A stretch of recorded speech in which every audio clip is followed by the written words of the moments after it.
What's happening? What's happening? What's happening? Welcome back into JC CFB, where you can see all kinds of college football video game content with me, JC. And here today, it's the big one, my personal favorite, of course, Dynasty mode. We're going to hit on that. We're going to hit on Team Builder. The deep dive blog just went live, so we're going to break that all down. I'm going to just hit the blog first. If we have time at the end, I'll hit the video as well. I do got to jet off to work in a little bit, so I am pressed for time. And I know this blog is extremely long, 75 plus pages, nearly 13,000 words. So we need to dive into this thing and learn all about Dynasty mode and Team Builder in College Football 26. And that's what we're going to do. But before I pull up the blog here, the Campus Huddle blog, and break it all down and we learn all about it, just want to say thank you guys for tuning into this, whether you're watching live or on a playback. Help me continue to grow the channel. You can do that by just hitting that thumbs up button. That'll help us with that YouTube algorithm, help us find more college football video game fans like yourself. And then hit the subscribe button. That way you can get these videos straight into your feed. We'll keep you up to date on all the news in the lead up to 26. Got gameplay content for 25, and we'll have a lot of fun gameplay stuff coming for 26 as well. If you got any thoughts there in the live chat, throw them in. If you're watching after the fact, you can throw them in the comment section. Appreciate those interactions. And channel memberships are now live on the channel. You can hit the join button to utilize that, where you'll get custom mini schemes that are exclusive to channel members, playbook tips and stuff I'm going to drop there just for channel members, and some other fun stuff that we have planned there. So got that little bit of housekeeping out of the way. Let's get into it. Let's talk Dynasty mode in College Football 26. Okay, so here we are, the deep dive blog that just launched. So let's see who's taking us through this one. Of course, there's the video. Like I said, time permitting, I'll try and play that at the end.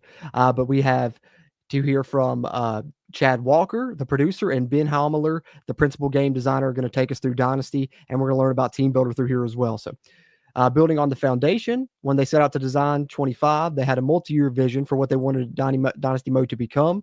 The journey began by laying the foundation with the core pillars they used last year, which were build your coach, build your program, and deliver the world of college football. So that's what we got this year for the pillars. You know, last year they had the three pillars. I can't remember what they were, but this year we've got build your coach, build your program, and deliver the world of college football. So build your coach. This encompasses the decisions you make on your coaching journey to the top of the CFB world, whether that's starting as a coordinator at a small school and making a name for yourself before getting that first head coaching job, or starting as a head coach right away at your dream school. Every decision you make on your journey matters. And then building that program. As the old saying goes, to win in college football, it's not the X's and O's, it's the Jimmies and the Joes. Recruiting is the lifeblood of college football, and having a consistent winner means you need a roster that is built to reload rather than rebuild. That all starts in the high school recruiting trail, but in modern college football, roster retention and utilizing the portal are instrumental as well in the ability to build a championship team. And then delivering the world of college football, the landscape continues to evolve. In College Football 26, they've pushed to reflect the ever-changing reality of the sport, from custom conferences and scheduling protected opponents. Yes, glad to see protected opponents in, and playoff structure. Whether you're staying true to tradition or reshaping the map, the world of college football is yours to define. So 26 represents year 2 of that vision, a year focused on building on the foundation we set and adding meaningful depth to each pillar. Okay, so those were the same pillars. I think this is what they're saying then. It's about evolving Dynasty while staying true to what makes it special and delivering on the feedback we've heard from our incredibly passionate community. Just like last year, they spent countless hours talking with members, experts, and coaches. Spent a lot of time watching Dynasty live streams, rebuilds, watch list videos, and of course, reading message board posts and tweets. A large part of the research was focused just not on what is discussed, but how the mode is actually played and experienced by the community. Because as I said last year, and of course still believe, satisfy the core community, because this is their game. And we got a screenshot here of Dynasty, the interface there that you'll see in the main menu, which I like. The one thing right here to me that just jumps off, just something, I'm sure nobody said, hey, I want to request this and see that happen. But it's a nice touch just having your coach there on the menu with you. That's pretty cool. So build your coach. At the heart of your Dynasty mode is your coach. Every decision, every upgrade, and every hire helps define your journey to the top of the world and legacy you leave behind. Last year, they talked at length about what they learned from studying coaches in depth. No coach is great at everything, but there's no single path to becoming a great coach. That belief continues to shape our approach in 26 and remains central to everything we've built. This year, they're focused on deepening that experience, introducing more meaningful decision points and other emphases further emphasizing, if I get that out right, that every decision matters. Creating your coach. So when you start in Dynasty, just like last year, you can create your own coach or step into the role of an existing one, which will be a lot more fun now because there are existing coaches. Team teaser here. My first Dynasty series I'm going to do on the channel this year. I'm just starting as Rich Rod at West Virginia and playing out his 2.0 era here in the video game format before it takes place in real life. So that's what I'm going to be doing as a West Virginia Dynasty as Rich Rod, streaming that here on the channel. But this year, existing coaches and coordinators are in, of course, with more than 300 in the game. Each one comes equipped with their authentic playbook scheme, play calling tendencies, historical career stats, and archetypes, and abilities that reflect their coaching skill set. So that's good. Not only are the coaches there, but they went the extra mile with playbooks to try and, make that more realistic, even have their stats and tendencies and stuff realistic as well. See a screenshot of Lane Kiffin there at Ole Miss. And, for not having a face scan, it's not too far off. And I think one of the other good things we got with the real coaches coming to the game is we got multiple new options for our coaching to wear. Last year we had the 2 options, the pullover and a polo. Now we're going to have a ton of new options. They have visors, they have all kinds of stuff. And in addition to that, you can see, look at his level, 61. Last year was capped at 50. This year that's going to be up to 100. I'm sure they're probably going to talk about that. Throughout Dynasty, you have the opportunity to compete against these authentic coaches in-game and on the recruiting trail. As described in the gameplay deep dive, when you play them on Saturdays, you can expect their play calling and tendencies to match their real-world counterpart, adding a layer of immersion. Of course, you'll also have the opportunity to poach them and bring them to your staff in the coaching carousel. Yeah, that'll be cool as well. That's the other added layer that we can talk about now that we're talking about Dynasty mode is, that's one of the more fun things because this was how it was back on 14 when we, had the roster where we could bring in the real coaches and people would create the entire, roster along with the coaches. So they would be involved in coaching carousel. And that's pretty cool getting to hire, somebody that you knew was a head coach somewhere. Now he's your offensive coordinator, stuff like that. So it's going to make coaching carousel more interesting for 26 dynasties. Just everything already that we know before we even get into this deep dive has me excited for Dynasty. So, man, I'm just about to be ecstatic probably, guys. Y'all going to hear me on cloud 9 throughout this stream. If you choose to build your own coach, they've added new ways to customize the appearance, new gear options, let you show off your drip and deck your coach out in everything from a hoodie and joggers to a quarter zip and jeans. If you're really feeling nice, you can grace the sidelines with a sleeveless shirt and shorts that lets everyone know you mean business.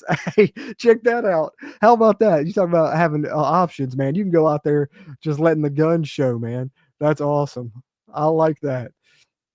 They've introduced coach demeanor and stance customization. Is your coach cool, calm, and collected, or are the high energy, emotionally charged leader that fires it up on the sidelines? So that's awesome. We're going to get more coach cutscenes definitely if they're including that. And it's going to be, is your coach a guy that just kind of stands there stoic, taking the game in, studying, or is your coach someone that's so hype you might need a get back coach, that type of thing. Your choice will influence how your coach stands and acts throughout the game, giving your coaching persona even more personality on the field. And there you see someone making a custom coach, and there it is right there. Demeanor, intense. So there's multiple options there. You get to pick their stance. How do they take you in the game? Hands on knees, adaptive AI, no huddle style. Oh, man, I love that they've added more options to the coach. That's chef's kiss. Going to make Dynasty even better. Coach progression.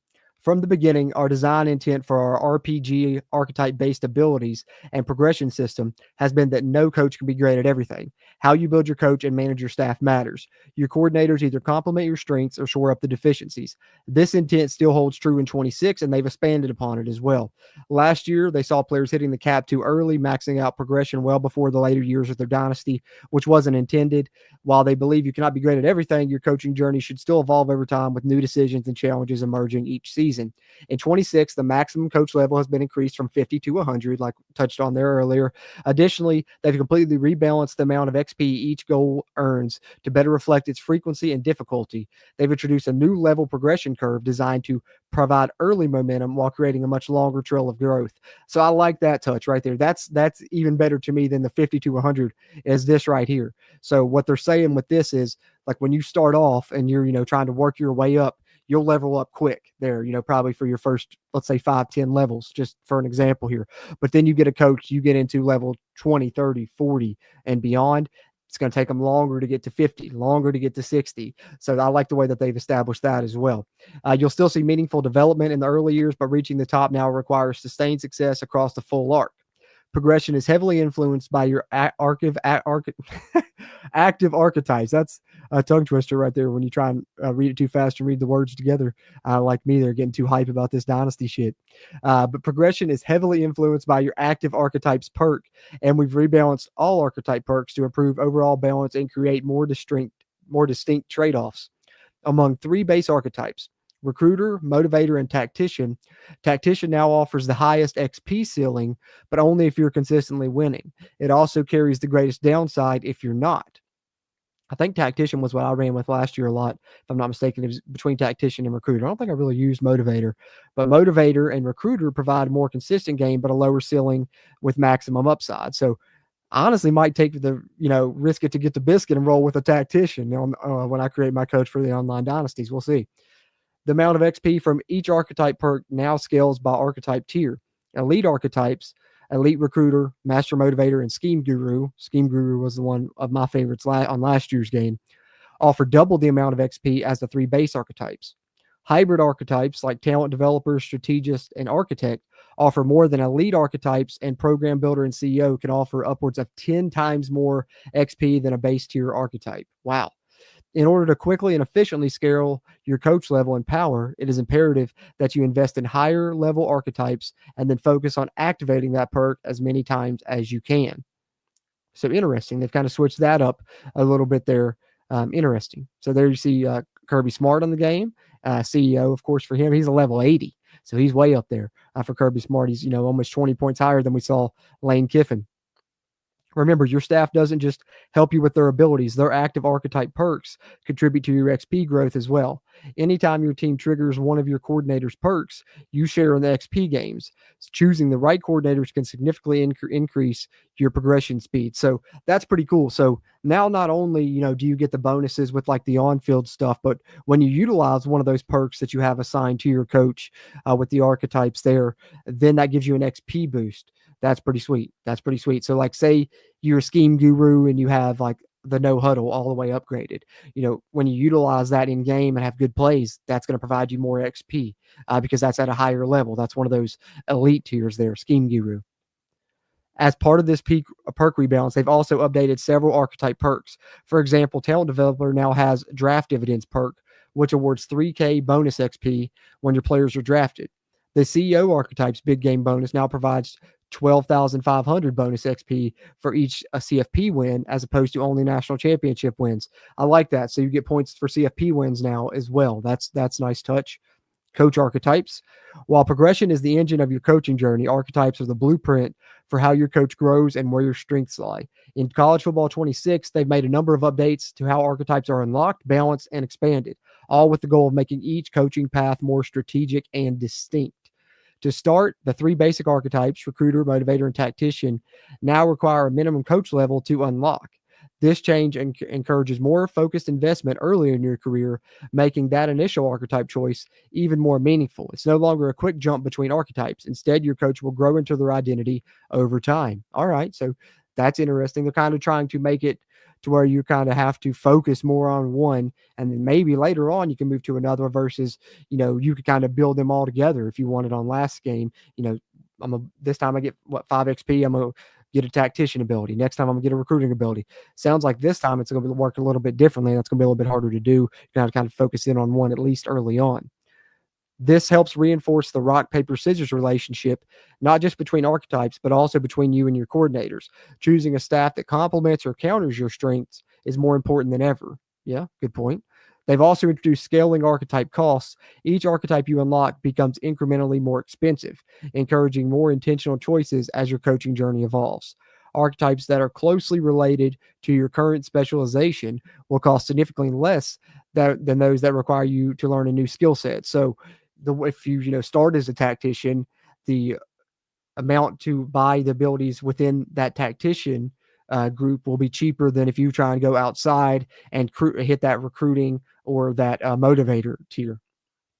For example, if you start as a recruiter, becoming an elite recruiter will be cheaper than trying to learn a new skill and become a motivator. Just like in real life, it's easier to grow within an existing area of expertise than to take on a new and unrelated skill set. And here we see Marcus Freeman. So he's right around Lane Kiffin. Marcus Freeman's a 63 here. And they got him looking like it's mainly focused over here on motivator.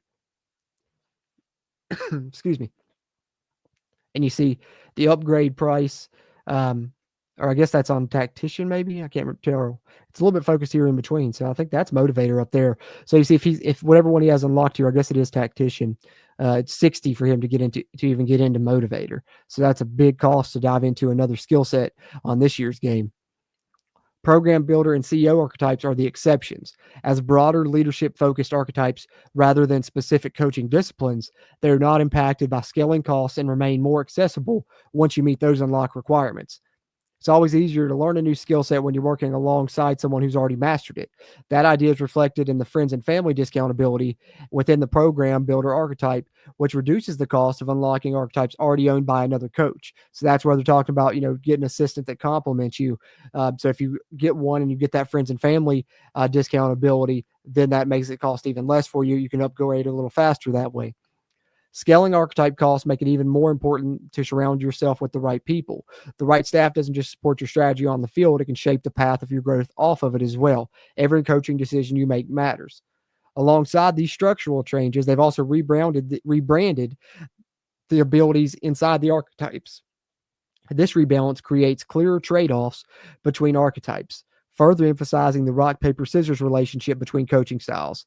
In addition, they've adjusted the cost of abilities within archetype tier to better reflect their impact and importance, encouraging more thoughtful progression as you build out your coach. They've added new abilities across various archetypes, giving you even more ways to specialize and differentiate your coaching identity over time. Let's see if we can get a picture of some of these here. So, talent developer, they're showing D-line here on that one. They're looking to max it out here, which is tier 4, which is 12 points to upgrade that under talent developer. So right now under tier 1, they had bonus XP for the defensive line when they're drafted. Defensive line whisper, freshman and sophomore defensive linemen progress faster. Star Maker defensive line is starting defensive linemen will gain XP faster. And then Home Sweet Home will give you a boost to pipeline bonus for defensive linemen. Now, Coach Carousel, interested to hear about this because I think this is going to be really fun on 26 now with the real coaches involved. They introduced the foundation of the carousel last year, and in 26, they've added more polished feedback and quality of life improvements to make it easier to track movement and make smarter staff decisions. Now you can receive notifications when your coordinators accept or decline job offers. Good to know, as well as alerts when no one is poached for a new opportunity or when one is poached for a new opportunity. Whether they're leaving for a promotion or jumping ship unexpectedly, you'll stay informed and ready to react. I like that because last year I wouldn't even know it half the time, and then I'd pop up my staff and be like, oh, dang, I got to hire 2 new coordinators. Didn't even know they left. So here it is popping up. Offer accepted. Timmy Chang has accepted your offer to become offensive coordinator for next season. So that's someone sending out an offensive coordinator offer in Dynasty. With coordinators playing such a pivotal role in your team's performance and your coach's overall development, they've added 3 new program builder abilities that help you have more control over the hiring and retention process. So, this is also kind of ties into the coaching carousel. Here is some of the new abilities under the program archetype. So, Forever Home is your coordinators are less likely to leave for another job. That's probably a big one to have if you got coordinators you like. Deal Sweetener, coordinators are more likely to accept your job offer. But hey, if you lose one, maybe you do have Deal Sweetener and you go get another one. And then Cream of the Crop increases the caliber of coordinators available for you to hire. I like that. That's probably the one I would like to have, really, is cream of the crop there, because that, I want to be able to hire the best of the best, right? Why wouldn't I? Maybe that would even make some, head coaches available to you, whereas you might not have that if you don't have that cream of the crop ability. They've also rebalanced offer logic so that head coaches at top-tier programs now receive better and more consistent job opportunities when the carousel spins. If they've earned their spot, the market will better reflect it. Finally, with the staff move screen, you can now view each coach's previous role in school, their new role in destination, and the reason for the job change. I'm glad to see that because that was on 14. Missed that on this previous game, so glad to see that back. Whether they were promoted, fired, or simply found a better fit, you'll have more context for every coaching movement. And we see a screenshot of that here. We see Dabo Sweeney going to Alabama as the head coach here in this screenshot. That's pretty funny. Shout out my friend Mikey, who's a huge Clemson fan. He'd hate to see that. And we do see that the Dabo Sweeney, we do have his level on here, right? No, that's Eli Drinkowitz, who they was playing here in this dynasty. So, yeah, there it is. Dabo Sweeney, level 81 CEO. And you see, he went to Alabama, and the reason, hired by another team. You have another one here, went to the NFL. They got Golish going to the NFL. They got Whittingham retiring. And then you see a firing down here. Oh, Hugh Freeze got fired, was hired by Troy as the head coach here in this screenshot. So some funny stuff to look at through there. But there you see, just a little bit of a glimpse to the staff move screen. And just even seeing that gets you excited for coaching carousel, seeing those real names involved there. Matt Campbell going from Iowa State to TCU. Man, we can pick out fun stuff on that screenshot all day. Filling out your trophy room. Let's go. Trophy room's back, guys. We saw the screenshot for that shared. Talked about that in the past. Let's hear a little bit about it.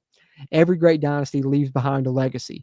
Now you have a place to showcase it. Trophy Room is the central hub for tracking championships, rivalries, and awards that you can collect throughout the journey. Whether you're chasing the first conference title or building a Heisman factory, Trophy Room keeps a running history of the most meaningful moments. As you play through Dynasty, every time you win a rivalry game, a bowl game, a conference title, a natty, or even an individual award, you receive a notification and the trophy gets added to the Trophy Room. You can access it anytime from the Dynasty Hub or the main menu in your global profile. Each dynasty you create has its own dedicated trophy room tied to your coach, tracking every trophy you've earned. For team-based achievements, you'll see the season, year, team, opponent, and final score of the game. Awesome. For individual awards, you'll see the player who won, the team they were on, and the year they took home the hardware. You can also select any trophy to view more detailed information, including the trophy's history and significance in college football. So that's awesome. You can click on it and see the history. We know they've added the CFB history tab to Dynasty mode and stuff as well. There's the trophy room screenshot we had seen previously.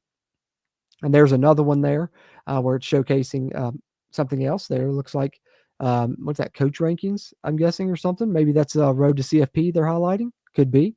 Looks like it potentially. In total, there are more than 160 rivalry, bowl, and individual award trophies to collect. Whether you're flexing your fifth Heisman, third natty, or just looking back on the legends that defined the dynasty, Trophy Room will celebrate the legacies. Every dynasty has its greats, those unforgettable players who become stories to tell for years. Now their names and moments live on, immortalized in your Trophy Room. The good thing is, though, it's not just limited to Dynasty. The Trophy Room is global across all modes, including Road to Glory, Play Now, and Road to the CFP. So no matter how you play, your accomplishments are remembered. That's pretty sweet.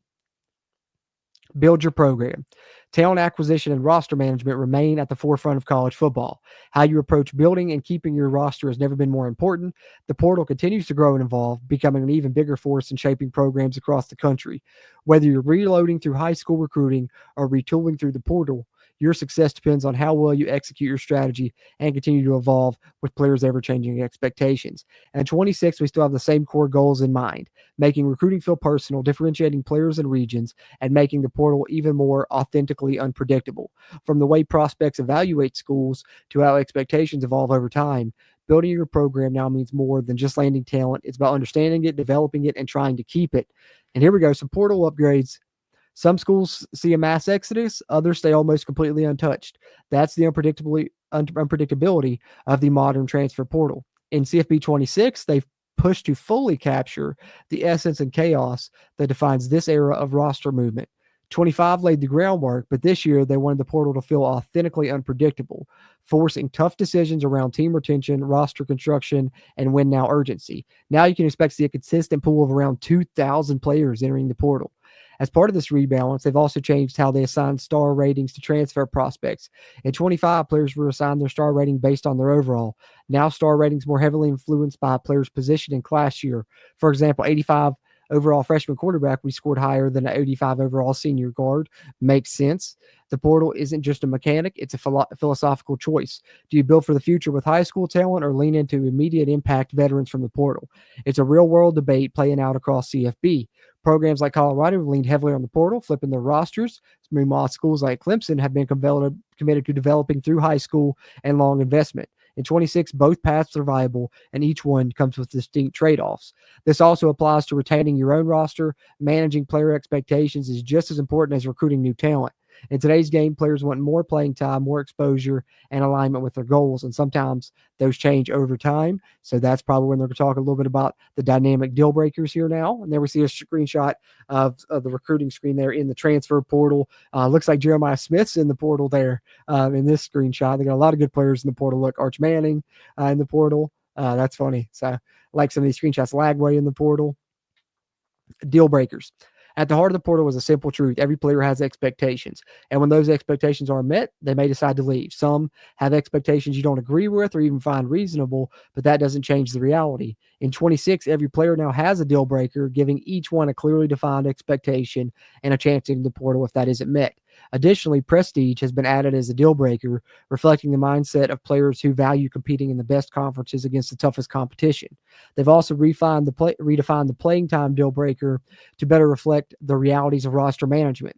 And 25, players with a deal breaker evaluated their depth chart projection over the next 4 years. This helps simulate situations where a starter could see a highly rated freshman coming in and anticipate losing their job, but it missed an important piece: cases where a lower rated player was actually logging significant snaps. So if that player was contributing week after week, the system still saw them buried in the depth chart purely based on overall rating. In 26, playing time is a little bit different now. It factors in snaps played, ensuring that players who are actually seeing the field get properly valued regardless of where they sit on the depth chart. And even if playing time isn't a player's official deal breaker, it can still be a deciding factor in whether or not they stay. And I like that touch. I think that whether or not it's the exact deal breaker, which may mean they care about it even more, but everyone cares about playing time, specifically, the higher rated recruits and such. And I think that's one thing they've tried to do in this one to diversify and make dynasties more competitive as well, is all of the big time recruits are going to want playing time. So nobody's going to be able to stockpile every 5-star in the dynasty or anything like that. If you got someone that's just a dynamic recruiter, those guys are eventually going to hit the portal and hopefully you're able to get them. This is especially true for former 5-star recruits, high rated backups, and most notably quarterbacks. Quarterbacks definitely care about it. They've seen it play out before. In 2016, Alabama's quarterback led them to the Natty as a freshman. In 2017, he helped Alabama reach the title game, but was benched at halftime. The following season, lost the starting job, only to lead a dramatic comeback in the championship game. While his initial motivations were around competing for championships in the conference, his priorities eventually shifted. Entering his final seasons of eligibility, playing time became top of his mind. He transferred to Oklahoma, where he put together a Heisman caliber season. And of course, they're talking about Jalen Hurts there. And that is a good example of how deal breakers kind of change, right? Like, he wanted to play for championships. He went to Alabama, but then he accomplished that goal. So then, they had some other guys coming in, getting more playing time than him. And, he wanted to play in his final season. So playing time then became what he valued. In 26, that same logic applies. 5-star prospects, highly rated players, and quarterbacks will evaluate playing time, even if it isn't their listed deal breaker. If they're not getting on the field or they see a logjam ahead, they may decide it's time to leave. This helps prevent stockpiling talent in a way that doesn't reflect real-world behavior and makes roster management more dynamic and authentic, exactly what I was just touching on there. This also prevents your friend in Online Dynasty from being a cheese artist and redshirting every player on the roster, even when a guy's a borderline starter. Now, redshirting comes with a risk. You want to redshirt a player and limit his playing time at the risk of him leaving due to a lack of playing time. So a little bit more strategic. Yet again, this is, just adding to the decisions you're going to have to make in dynasty mode there. And we see, look at the players leaving here in this dynasty on Alabama. This isn't even all of them because the list is going off the screen. But what do we have here? 10 guys that are transferring right here, or trying to transfer, that you're trying to sway here at the players leaving stage. So that's definitely already, more than last year. Evolving expectations. In 25, all deal breakers had a fixed grade requirement of B-, and that threshold never changed regardless of how good a player was. In 26, this is the dynamic deal breakers. They have a system that actively reflects a player's evolving and changing expectations over time.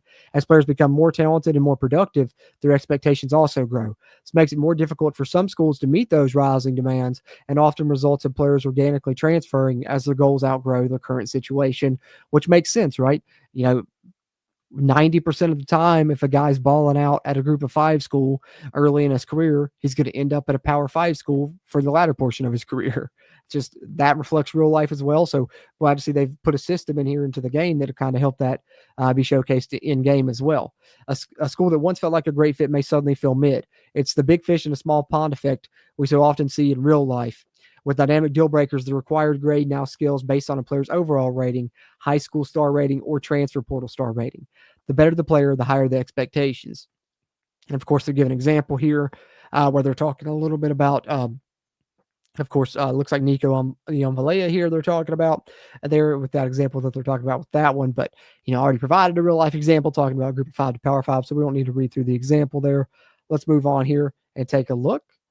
So, couple more screenshots there.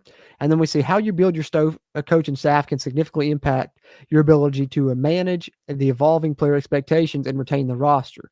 To help with evolving player expectations, you can purchase the lower the bar ability in the strategist archetype. This lowers the grade threshold required to meet a player's deal breaker up to a maximum of a full letter grade. You can also purchase the family atmosphere ability in the master motivator archetype, which makes players less likely to transfer if their deal breaker has been broken. So a couple of ways to combat losing some of your big time players that are maybe changing through dynamic deal breakers or anything like that. If a player decides to leave, abilities with the program builder archetype can help. Gift of Gab will give you additional persuasion attempts there at the player's leaving screen, as we were talking about. Then the roster retainer ability will increase your chances of persuading a player to stay. And then full refund, get an additional persuasion attempt if one of your attempts is successful. That's pretty cool. So if you do convince somebody to stay, get an extra attempt. That's cool.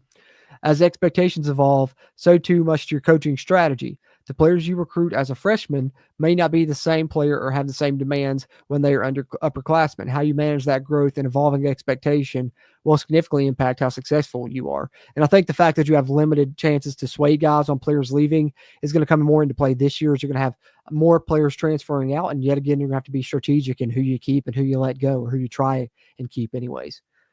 Transfer portal customization, and here we go. This is something else that goes in with what I've talked about CFB 26 being potentially the most customizable football game ever. And here you are with, you can make the transfer portal as crazy as you want in Dynasty mode. With dynamic deal breakers, the addition of a conference prestige deal breaker, and improved playing time logic, the 26 portal is more reactive and unpredictable. While this brings the chaos of college football to life, they also want you to have the tools to customize that experience and make it your own. If you want a wild modern portal era, or if you want to throw it back to the days when transferring was far less common, you have full control and be able to do either one of those in Dynasty. So here's the new settings. Max transfers per team. Adjust how many players can transfer from a single team. So you can have it to where no players can transfer, or you can set it up to 30, to where each team could potentially have as many as 30 players leave, which I kind of like having it that way, because to me, that's pretty realistic if you have it set to 30. I mean, there's some teams that, are rebuilding rosters every year, especially, if there's coaching changes, stuff like that. So I'm personally one that say, hey, let's crank this thing up. Let's make this thing like real life. Let's make it the Wild Wild West. But that's just me. And that's what's so cool about this customization, is maybe you don't like it. You can set it to 0, which disables the portal entirely for a more traditional experience. And then transfer probability is another setting, which is for user teams. You can scale how likely players on user controlled teams are to transfer if their deal breaker is violated. And so that's a slider scale there, 0 to 99 or something like that, I'm sure. And then probability for CPU teams as well, which is the same thing just for the AI teams. So then my school, at the foundation of every program is one question: what's the identity? The My School grades define who your program is and what its strengths and weaknesses are across 14 core categories. That's one of the clearest separators between powerhouse programs and those still trying to find their footing. In addition to playing time improvements that they outlined earlier, which now consider additional snaps played, they've made several updates to the My School system to deepen realism and improve differentiation between programs. First, they rebalanced the grade curve across all 14 categories. Fewer teams now sit in A or B range, meaning most schools will fall somewhere between D and C, creating more visible separation between the haves and have-nots and making meaningful improvement something you'll need to earn over time, which is also nice for your dynasty rebuilds, right? You'll definitely start in low, so you have it somewhere to work up to across those 14 different categories. One of the biggest changes this year comes in pro potential. Previously, this grade estimated a program's ability to produce NFL talent based on their current roster. Now it's based on a school's draft results over the past 4 seasons, and it's tracked by position. This means you can now clearly see which schools are consistently sending talent to the next level and who deserves the title of something like wide receiver U, like maybe at Ohio State currently, as you see highlighted in this screenshot with their pro potential there. As you see there with, how they grade out. A lot of A's and A pluses there for the Buckeyes, and their team prestige, of course, is a 5-star team here in the game, and we get a shot at their overalls. 91 overall, 89 offense, 94 defense. Ohio State fans, there's some of your ratings. They've also made improvements to playing style. The stat-driven grade tied to how your teams perform on the field. Every archetype, including the new ones added to 26, has had its playing style tracking reevaluated. Last year, many defensive player types were overly reliant on individual stats like interceptions or tackles for a loss, often leading to a small sample skew. This year, more player types, especially on defense, evaluate team-level stats like average passing yards or rushing yards allowed per game. That is more stable, fair reflection of how your program actually plays. As part of those updates, they also reevaluated and adjusted the starting grades for every team to better reflect their real-world standing and take full advantage of the new grading distribution. Location-based recruiting, this is a pretty cool touch as well. Now we're talking a little bit about some of the new things coming to recruiting, which is nice to touch on. Let's dive into recruiting a little bit here. It's easier and cheaper to get a player to campus when they live nearby.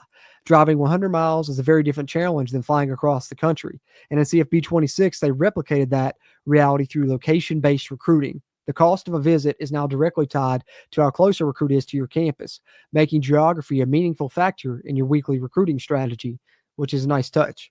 The higher a recruit's proximity to home grade with your school, the cheaper it will be to bring them in for a visit. So if they're super close, they have that high proximity to home grade, could be only 10 hours to schedule a visit for them. But if they're further away, then it's going to cost 40, like it did on last year's game. So there's going to be a lot more chances of it being, 10, 20, 30 points versus all of them being 40 points to schedule a visit last year. Now it's based on where are they located in, approximation to your school there, in proximity to your school. That's a significant swing and one that forces you to think more strategically about where your targets are located and what your program can afford week to week. In 25, every visit costs a flat 40 hours. Of course, that's what I just talked about there.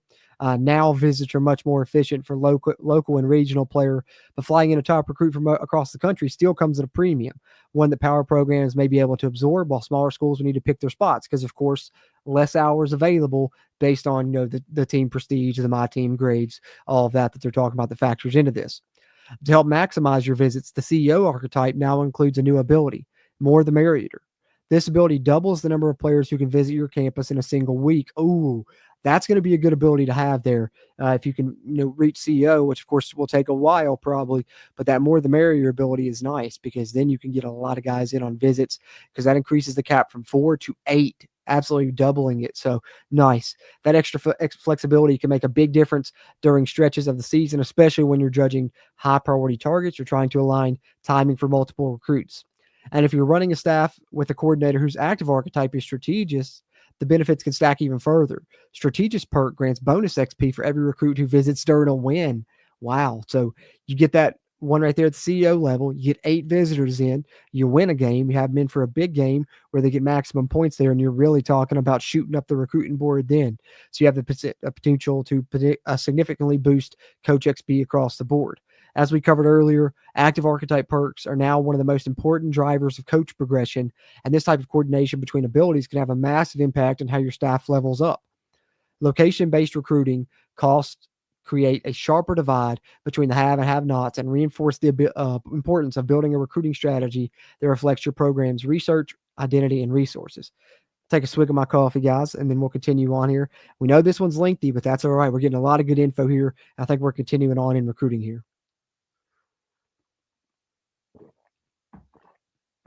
All right. Discovering the next star.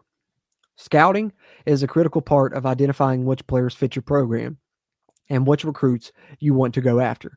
Coaches often refer to this as finding their OKGs, our kind of guys. In 26, they've made 2 key improvements to the scouting system that make it easier to use and more impactful as you build your recruiting board. Nice. They reordered how attributes are displayed during scouting, ensuring that shared ratings across archetypes appear in a consistent order for every position. In 25, this often made comparing prospects at the same position frustrating. Yes, it would be, because sometimes I'd be looking for, let's say, the speed rating, right? And you're scouting, and one player has it like on the left side of their list, third thing down. Scout another player, it's all the way on the right at the very bottom, and it was never consistent. So it sounds like that's going to be more consistent across the different archetypes now. As you're comparing 2 players of the same position, regardless of archetype, you'll see their shared attributes lined up the same way every time, making those comparisons easier. Good to know. Second, they've expanded the power of the mind reader ability within the strategist archetype. Previously, it only revealed a recruit's development trait during a visit, which often came too late to meaningful influence the decision. Now, if you get mind reader for a recruit's position group, you'll be able to reveal their dev trait directly through scouting. Awesome. So not going to have to wait. If you have that mind reader ability, you're not going to have to wait till the off season to see dev traits or until you have somebody in on a visit. You got mind reader ability and you're scouting them. It's going to show dev trait as well. That's awesome. That gives you a critical head start in identifying high potential prospects early in the cycle. So I'd say mind reader is going to be a highly sought after ability for people that want those guys that are really going to develop and become stars. Knowing which players have a huge potential upside and are truly special talents is now a strategic edge that you can learn and identify early in the process to maximize how you spend hours. And here we see a screenshot of that.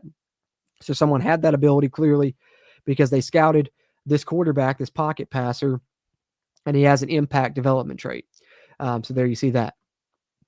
Recruiting battles, something new coming to recruiting in CFB 26. So in 25, there were moments when two schools were locked in a close recruiting race, and it wasn't always clear why one team ultimately won out. When both programs were neck and neck, it could feel a little random at which school landed the commitment. Now, when one school reaches the commitment threshold and another is right behind them, a recruiting battle is triggered. The recruit won't commit right away, and instead they'll set a new higher commitment threshold, giving both schools a short window to make a final push. It's not a long extension, just enough to create space for a true head to head finish. From that point on, it becomes a race. Whichever school reaches the new commitment threshold first secures the commitment. This is when you'll pull out all the stops. It's a dead sprint to the finish line. Do everything you can. Push across the threshold before your rival does. Because once that new threshold is hit, that recruit is off the board.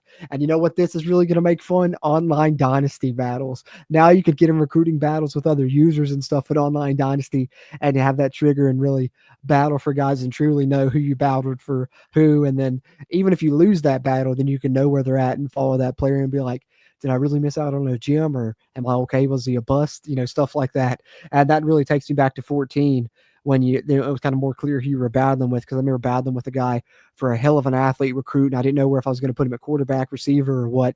Ended up playing receiver and ended up leading me to a big natty win against a guy that was on a huge run. I think he'd won like 3 or 4 straight natties, was undefeated, and then I finally knocked him off, and that receiver was the reason why he had like 200 some yards in that game. So I always remember that when I think of recruiting battles, and those are going to be a lot more fun here on CFB 26.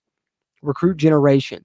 This year, they've increased the number of recruits generated each season to 4,100, so it provides a deeper and more varied pool of talent for programs at every level. As part of this expansion, they've also rebalanced several key aspects of recruit generation, including physical and mental abilities, as well as each prospect's individual ratings.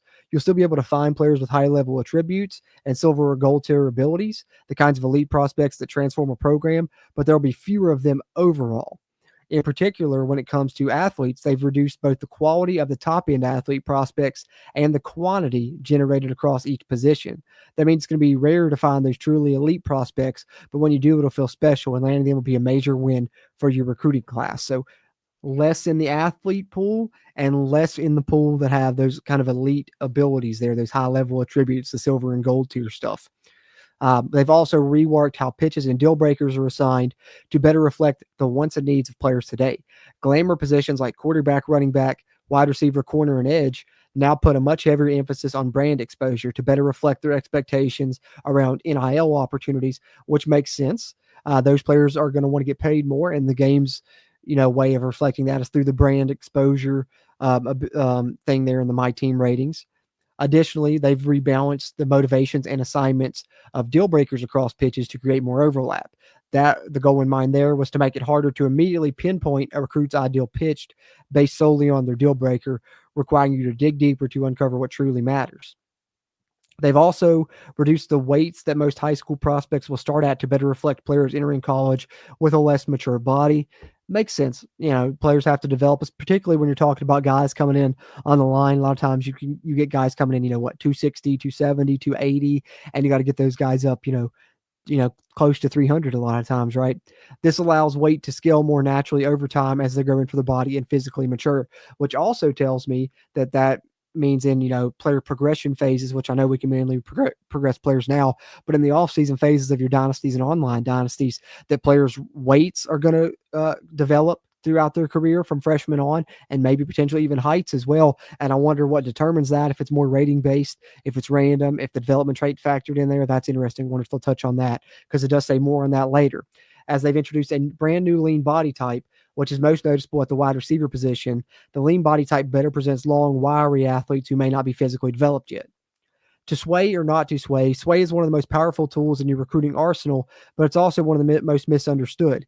In 26, they've made several improvements to make this feature clearer, more actionable, and easier to take advantage of when your school doesn't fully align with the recruit's motivations. Okay, so that's interesting, and maybe I'll try this, because I'm not going to lie, I didn't use sway on 25. I would, maximize my points. And then once I got, the ideal pitch unlocked, schedule the visit. And then on the visit week, I would hard sell on the week they were coming in their visit. And that was all I would use, was hard sell. I didn't use soft sell or sway. So let's see what they've changed sway up here for.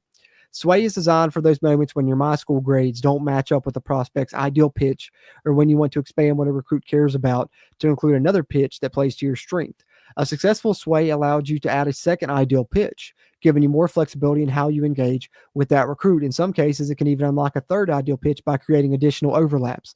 Okay, so I like that. I'll definitely probably be using sway this year now. So basically what they're saying, as you know, guys, last year you wanted to unlock that ideal pitch, know which three of the my team grades that player cared about the most. Those were the ones that were checked. Of course, on the side, all the others would have the X's. And why that was important was for soft selling and hard selling a recruit. If their check marks, their ideal pitch lined up with something you were graded highly on, let's say like an A or a B, then a sell would have really good impact on that player. Well, now you can sway that player. So let's say, they have their ideal pitch unlocked, but one of those three abilities is like something that's a D or an F for you. Well, you can sway them to maybe care about something else, add another check mark there, and then you got another potential ideal pitch unlocked that maybe aligns more with your my team grades and can help you in hard selling that prospect or soft selling that prospect. This year, when you select the action, you'll now see the probability of success before making the move, giving you more clarity around when and how to take your shot. Awesome. Your chance of success increases based on how much motivational overlap exists between the pitch you're trying to sway a recruit toward and their ideal pitch. For example, if two pitches share two motivations, your odds are much higher than if they only share one. And that difference is now clearly reflected in the UI. So check it out here. Success rate here on a sway. This one is high for that pitch, medium and low there. You see as they have the sway a little bit different here on this one, and definitely seems like something they've definitely made it more easy to understand, I guess, in this breakdown maybe, and I'll probably be more likely to use it, especially as you're coming up. I think that'll be valuable when you have a team that probably doesn't have the best my team grades starting early in your dynasties. That'll be something that's extremely valuable there. As you see them pitching, you see this ideal pitch here for him's playing style, playing time, and pro potential for now. But if they pull off a sway, you can unlock another check mark and have a different ideal pitch that maybe has overlap with their first ideal pitch. And that's what they're talking about. Like, so say you sway here on coach stability and proximity to home, and they become part of the ideal pitch as well.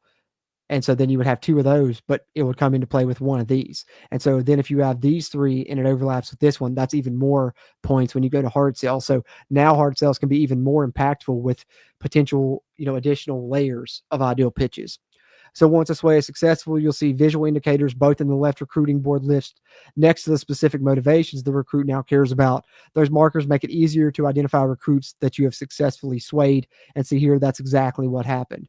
So there's the identifier that you swayed it right there, the little thing in between the check mark and the ability. And now you see 5 check marks there as potential ideal pitches that you could hard sell him on, which is cool. Your chance of success still depends on overlap, but players looking to maximize their odds can unlock the persuasive personality ability in the recruiter archetype. It gives you a critical edge in situations where you're trying to open up new recruiting paths, especially when you're trailing and need to shift the balance in your favor. Used correctly, sway can completely change the dynamic of a recruiting battle, giving you an angle of attack that other schools simply don't have. Recruiting quality of life. Now, they know how important it is to have the right tools in place to manage the board, prioritize targets, and respond to moments as they happen. In 26, they made a number of quality of life improvements across the entire recruiting experience, helping you spend less time digging through menus and more time making decisions. In 25, team needs was only accessible pressing R3. While the screen could be accessed at any time from anywhere within the recruiting hub, many players missed it or found it inconvenient to jump between views just to check the needs. So in 26, team needs is front and center, pinned on the top of the prospect list right there. When you're looking through the prospects, you can see your team needs, which is a nice touch. Makes it easy to identify what you need at a glance while you're looking to add prospects to the board. This updates in real time as you add or remove players, helping you make informed decisions in the moment.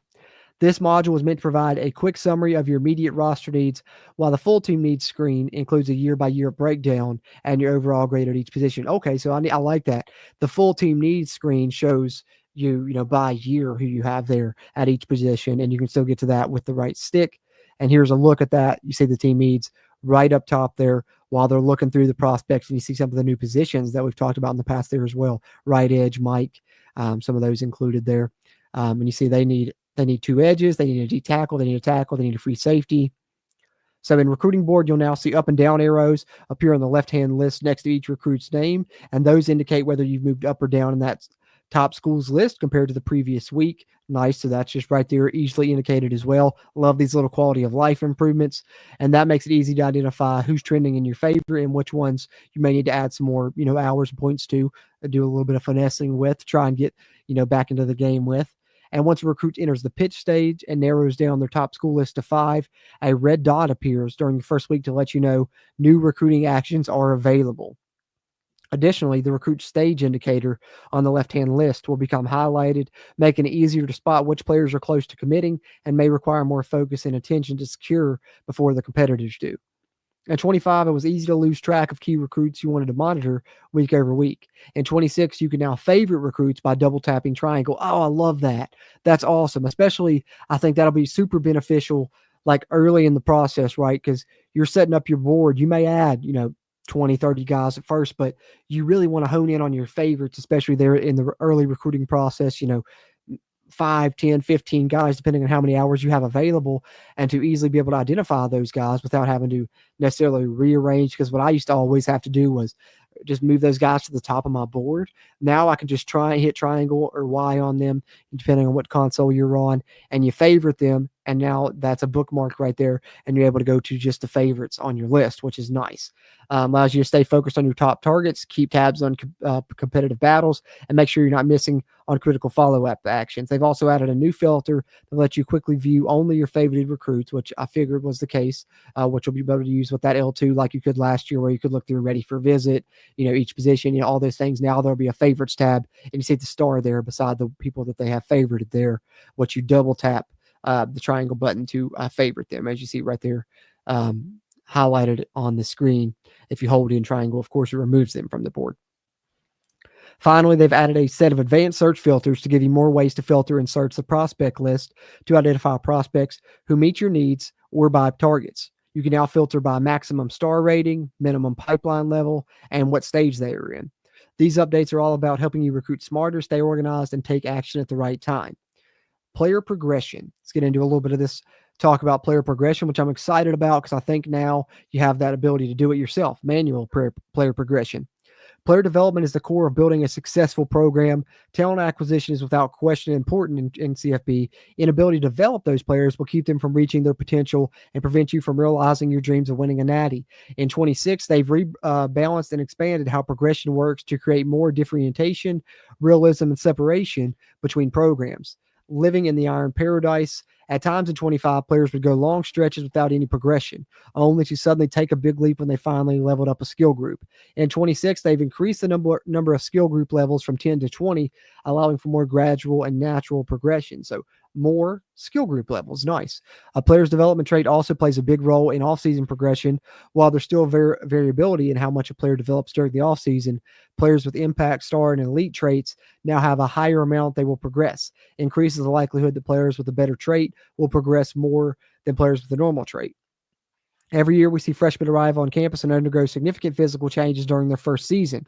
Now, when your players hit the Iron Paradise, here's where we're talking about those weight gains, and you put in the work during the offseason, you'll see physical changes. Players will now gain weight during offseason progression. The amount they gain is influenced by their position and year in school. Simulates the real-world difference in physical maturity between a freshman and senior. But I wonder, that's what I still, yes, the younger players are probably going to, add weight more rapidly, add more weight. But I wonder, does the development trait factor into how often that happens? How much, I wonder if there's just at random. That's interesting there. But I do like that at least they will develop throughout their career now.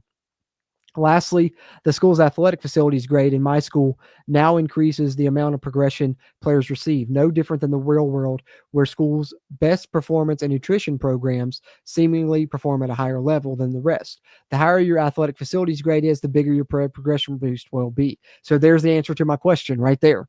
That's what kind of affects that, the development of the players.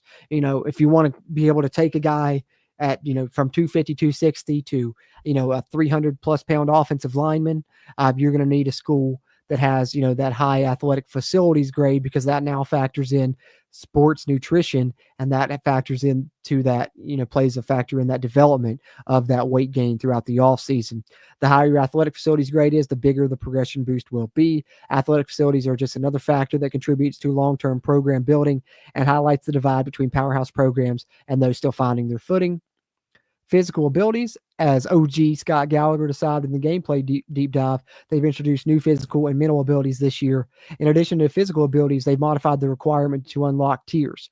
Previously, all physical abilities required a single attribute level to unlock each tier. For example, 95 toughness was what you needed to get Platinum Workhorse. Now, some abilities like Shifty require 2 attribute grades to upgrade them. For example, if you want to get Platinum Shifty, you not only have to have 97 change of direction, but you have to have 96 acceleration for a receiver as well. So I like that. That makes it, a little bit tougher. You have to put a little bit more work in, really develop your guy in specific areas if you want to target specific abilities, because, you now not only need one thing, but 2 things, especially for those higher levels. There, as they give the example there with Platinum. This added threshold makes top tier abilities more rare and further increases player differentiation. We've also completely overhauled the archetype system, introducing new archetypes and ability combinations that better reflect the diversity of players across college football. And if you've watched the streams in the past, over the past month, I went through the full list of all the new archetypes. I'm sure they'll highlight them here if you hadn't seen them previously, but I really like the new player archetypes and, of course, the abilities tied into each of those. And here we see a little bit of a look at Jeremiah Smith, who at this point is 99 overall. I wonder if this is in a dynasty, though, because I thought he was going to be 98 starting off. Maybe they are starting him at 99. But you see, for him to get Shifty here, he needs to get Silver Shifty. He needs 95 change of direction and 91 acceleration. So it requires 2 different skills there.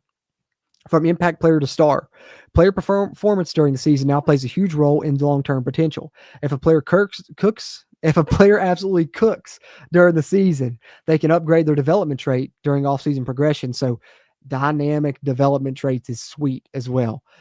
That's pretty cool. Performance is determined by their season stat line relative to their position. Upgrading a dev trait is not guaranteed, and the better a player's current trait is, the harder it becomes to move up. For example, moving from normal to impact is pretty likely, but jumping from star to elite is probably really difficult. You probably have to have like an incredible season for that to happen. You can increase the odds of players upgrading their development trait by purchasing the Gains Getter ability in the CEO archetype. So there's another one. We've already had one earlier that we know CEOs, one of those higher levels to get to, but we talked about one ability earlier. Here's another one that's in that CEO archetype, Gains Getter, where a player does upgrade their development trait and you receive a notification, and it'll also be highlighted in the training results screen. And here it is, dev trait upgraded to star. So there's a notification that you'll get in Dynasty if that does happen. Training results. Speaking of training results, this screen has undergone a major overhaul to give you better visibility into the growth and progression of each player during the offseason. For each player, you can now see exactly how much each attribute increased. Additionally, the player module on the right-hand side displays their weight gain, any abilities that upgraded, and if their development trait upgraded. So here you see this right here. And there's what they're talking about there within each little level and what it upgraded. So that's the new level, and they're telling you, it upgraded +1, so it was 83. This guy wasn't 84 overall. He shot up to a 91, which is pretty sweet. And then even right here, look at the weight. He's up to 177. He gained 2 pounds. Manual progression. And here's what we're talking about. See this right here? Skill points. This is what I'm saying is nice. This is going to be a nice little touch here for dynasties and online dynasties. If you're looking for more direct control over how your players develop, you can enable manual progression in league settings, which I definitely will. Why wouldn't I? Manual progression is an individual team setting, so it does not require all members of an online dynasty to have the same setting. So you don't have to use it if you want. You can allow the CPU to determine who should be upgraded, who shouldn't, like it kind of has always been on the college football games prior to now. But I'm definitely taking use of this manual progression. If you choose to enable, your players will earn skill points like normal. However, they will never automatically spend them to progress their attributes and abilities. You can see how many skill points each player has accumulated in the player module anywhere a player is shown in a spreadsheet or within their player card. To manually progress a player, just access their player card. Within there, you could suspend their skill points to purchase ratings and abilities. If you only want to manually progress specific players, you can do so, and then automatically progress the rest of your roster by holding triangle on the roster screen. Oh, so that's pretty cool. So, if you don't want to go through all 80 some players every time, you want to just progress your starters, then let the computer auto progress, and you have manual progression on, you can do that as well. It automatically progresses all players who have skill points remaining using the standard auto progression logic. Manual progression offers a significant advantage in shaping player growth. So when it's turned on, it becomes a default 25% progression nerf to help maintain balance. This nerf is fully customizable by the Dynasty commissioner. It can be turned off completely or increased to 100 to fully prevent users from auto-progressing players. So you can turn it all the way up to 100 to not allow users to do it automatically, which is interesting. So you can make everybody manually progress, which I think is a nice touch. That really, if you want everybody to have true control over the roster, that's one way to go. In online dynasties, I like the manual progression. And we're going to look at how that's going to be here with the new groups, which are more of these groups you can look at now. Quickness, hands, route running, elusiveness, power, IQ is what's shown on the screen for Ryan Williams, who's currently listed at 97 overall, and it costs 4 skill points to upgrade his hands, which would upgrade his carrying and his catching, as you see there. And you can also use the skill points to purchase abilities, similar to how you could have upgraded your Road to Glory player last year. Position changes. Position changes are a key part of building and evolving a roster in Dynasty mode, but transitioning to a new role isn't always seamless. And this is one I'm definitely taking a peek at, because position changes is probably one of my favorite parts of Dynasty mode and online dynasties, and definitely my favorite stage of the offseason. It's between that and the portal. But I think position changes may be my favorite, because at that point you've got those guys in and trying to see where those pieces fit, particularly if you recruit some athletes. When a player moves to a new role, they must learn a new position and skill set, one that may not directly translate from the previous experience.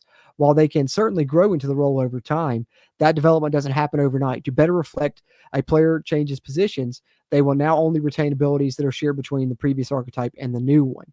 So now, if you have a completely new archetype, when you change positions, of course, if that abilities doesn't match up, align with some of the ability sets that were involved with the previous archetype, because that's how the abilities work. Like, you can't gain every ability, right? Like, each archetype can get specific abilities. So if you take a guy from defense to offense, some of those are going to change.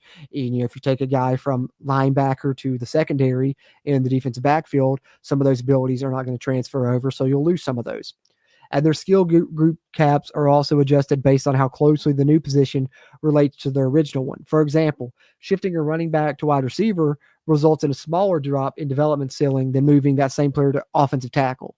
So position changes that make sense aren't really penalized, but if you do something crazy like that, it could be. The further apart the positions are in terms of required traits and responsibilities, the steeper the learning curve, which limits their potential and current abilities. So, you may move a guy to, like, let's say if you did try and do something like take a running back to a D lineman, right? Well, maybe they have a decent overall, but it's probably not going to go up any. It's probably pretty much capped when you move it there at that point. As you evaluate changing a player's position, the player module on the right side of the screen will display a preview of which abilities the player would retain at the position. The player's development trait will stay the same, ensuring a consistent growth rate as they adapt to their new role. So I like that. So at least you have a way of knowing, what abilities am I going to lose if I move this guy to this position? What abilities am I going to keep? As you see right here. So they're looking to move this guy. He's currently, what is his position current? Does it not show? It doesn't show his current position, but they're looking at changing the positions here. They're looking at him at linebacker, right? And here on the screen, we see the abilities that he would have and be able to keep there, are those 5. And then when you look here, same guy, and they're seeing him now at free safety versus here when he was at Mike linebacker. At free safety, he would only have 4 out of those 5 abilities, so he wouldn't have them all. And then go here, defensive tackle. If you wanted to try and play this 6'1", 235-pound guy at D tackle, he would have 1 of his 5 abilities that he originally had. So that's a little bit about what they're talking about. Now let's get into wear and tear in Dynasty, where it's going to play a key role, I think. Managing wear and tear. Much like a boxer, a football player's body can only take so many hits before it starts to break down. It's not just about them being injured, it's about how their body responds to the physical demands of the season. Every hit adds up, and as OG says, not all hits are created equal. Some players are able to endure wear and tear over long term, while others wear down under the weight of repeated impacts. So now, something that we've touched on previously that we kind of knew was coming is a season health meter and a career health meter for wear and tear, not just something you got to manage game by game. And, it of course would affect you kind of through season, but you didn't exactly know where you stood because sometimes that would reset. Now you have like a season health meter that carries on throughout the season and even a career one at that. In 26, every player now has season and career health pools that help determine how much wear and tear damage they can recover in a single season and over the course of their career. Each time a player recovers wear and tear damage, it draws from these pools. So say you get a guy, he gets down to, severe near injury status. Maybe he's down to the red. Maybe he doesn't even have any pips left. The next game, maybe he'll get back, fully healthy, back to green again.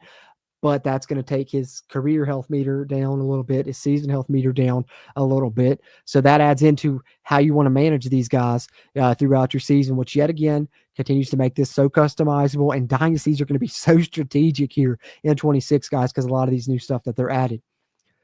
So once the season health pool is depleted, so if your season health pool is all the way down, that player can no longer recover until the offseason when they fully recover. So if you run out of season health, you better not play that guy, or if you're going to play him, you better save him for the last game of the season and play him then, because he can't recover again if his wear and tear goes. He'll be at zero. He'll be at red or zero pips, whatever, for the rest of the season until the offseason if you run out of that season health meter. We saw the effects of season health play out in last year's Natty. Entering the matchup, Notre Dame quarterback had logged 167 attempts on the season, 53 coming in the last 3 games.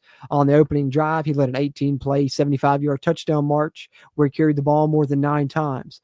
That added a significant amount of wear and tear, and when combined with the workload he'd taken all season, it was clear his body had started to break down. From that point forward, his performance dipped noticeably, and he wasn't the same player for the rest of the game. And here we see an example of somebody with severe wear and tear here in the game. And look here. When you look at the wear and tear now, this is the season and health meters. So the S represents your season career health, your season wear and tear meter, and your career wear and tear meter. So, and always keep in mind, once a player's season health is empty, they will no longer recover. How does season health change season to season? At the end of each season, the pool replenishes. However, the size of the pool is determined by how full it was at the end of the season. For example, a player who finishes the season with their health pool near empty will begin next year with a smaller health pool. So, if you run that thing all the way down, it might have been, a full length. Now it might be 3/4 length. This reflects the physical wear and tear carried over the course of the season. Conversely, a player who finished the year with a pool almost full will begin the next year with an almost identical health pool size, no reduction.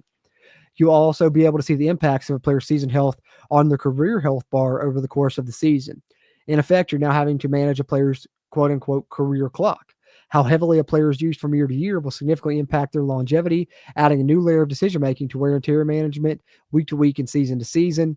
And you can see this anywhere that wear and tear is displayed. They'll have the season and career meters there as well. They've also updated the player module to include a wear and tear sub panel that can be accessed with the right stick. This allows you to quickly view a player's wear and tear health at a glance. Auto sub strategy is now incorporated wear and tear strategies by position, giving you control over how players are rotated in and out during games based on wear and tear damage. And here's the strategies. I think we talked about this a little bit in the gameplay deep dive. Keep fresh, normal, grinded out, and custom. You can use those here for your wear and tear settings, which we did highlight on a little bit there in the gameplay deep dive. But they also added a suite of wear and tear sliders to give you full control over wear and tear and how it behaves in Dynasty and gameplay. Lets you fine-tune how much wear and tear is applied based on tackle types. So there's all kinds of different ones involved there. As you see here, hit stick, cut stick, sack impact, block, block impact. All of that can affect wear and tear, and you can determine how much. Of course, it's automatically set at 50, but set it however you like. Delivering the world of college football constantly changing, and Dynasty mode needed to evolve with it. This year, they added Missouri State and Delaware, the 2 teams coming to the game. So there's now 136 teams here at the FBS level in college football that'll be featured on CFB 26. While they will always look to stay current in the ever-changing world of college football, they're also focused on expanding the depth of the Dynasty mode to build a more complete and immersive, better access to stats, deeper historical tracking, storylines, and ongoing quality of life improvements that reduce friction in Dynasty experience. So, part of college football history, one of the most powerful parts is relive the moments, debating the greats, and remembering the champions of the past dynasty.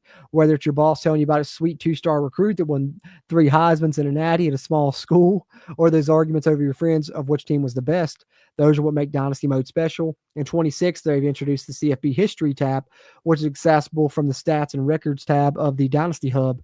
This is your hub for the legacy of your sport and your dynasty. From Yale winning the very first championship to 1869 to every moment you create across your 30-year dynasty. So I think that's what's really cool about it. It's not only is it the history of the dynasty that you're in from there on, but all the way back to the entire history of college football, and you can look all the way back. That's pretty sweet. So it's almost like, educational as well, as far as, learning a little bit about the game. And here's what's featured in the college football history tab. National champions going back to all the way to 1869, including the split ones.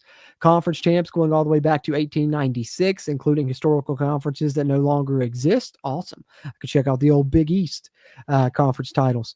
For each national and conference champion, you'll be able to see the year they won, what they finished in the poll, their season record, and the name of the coach that won the ship.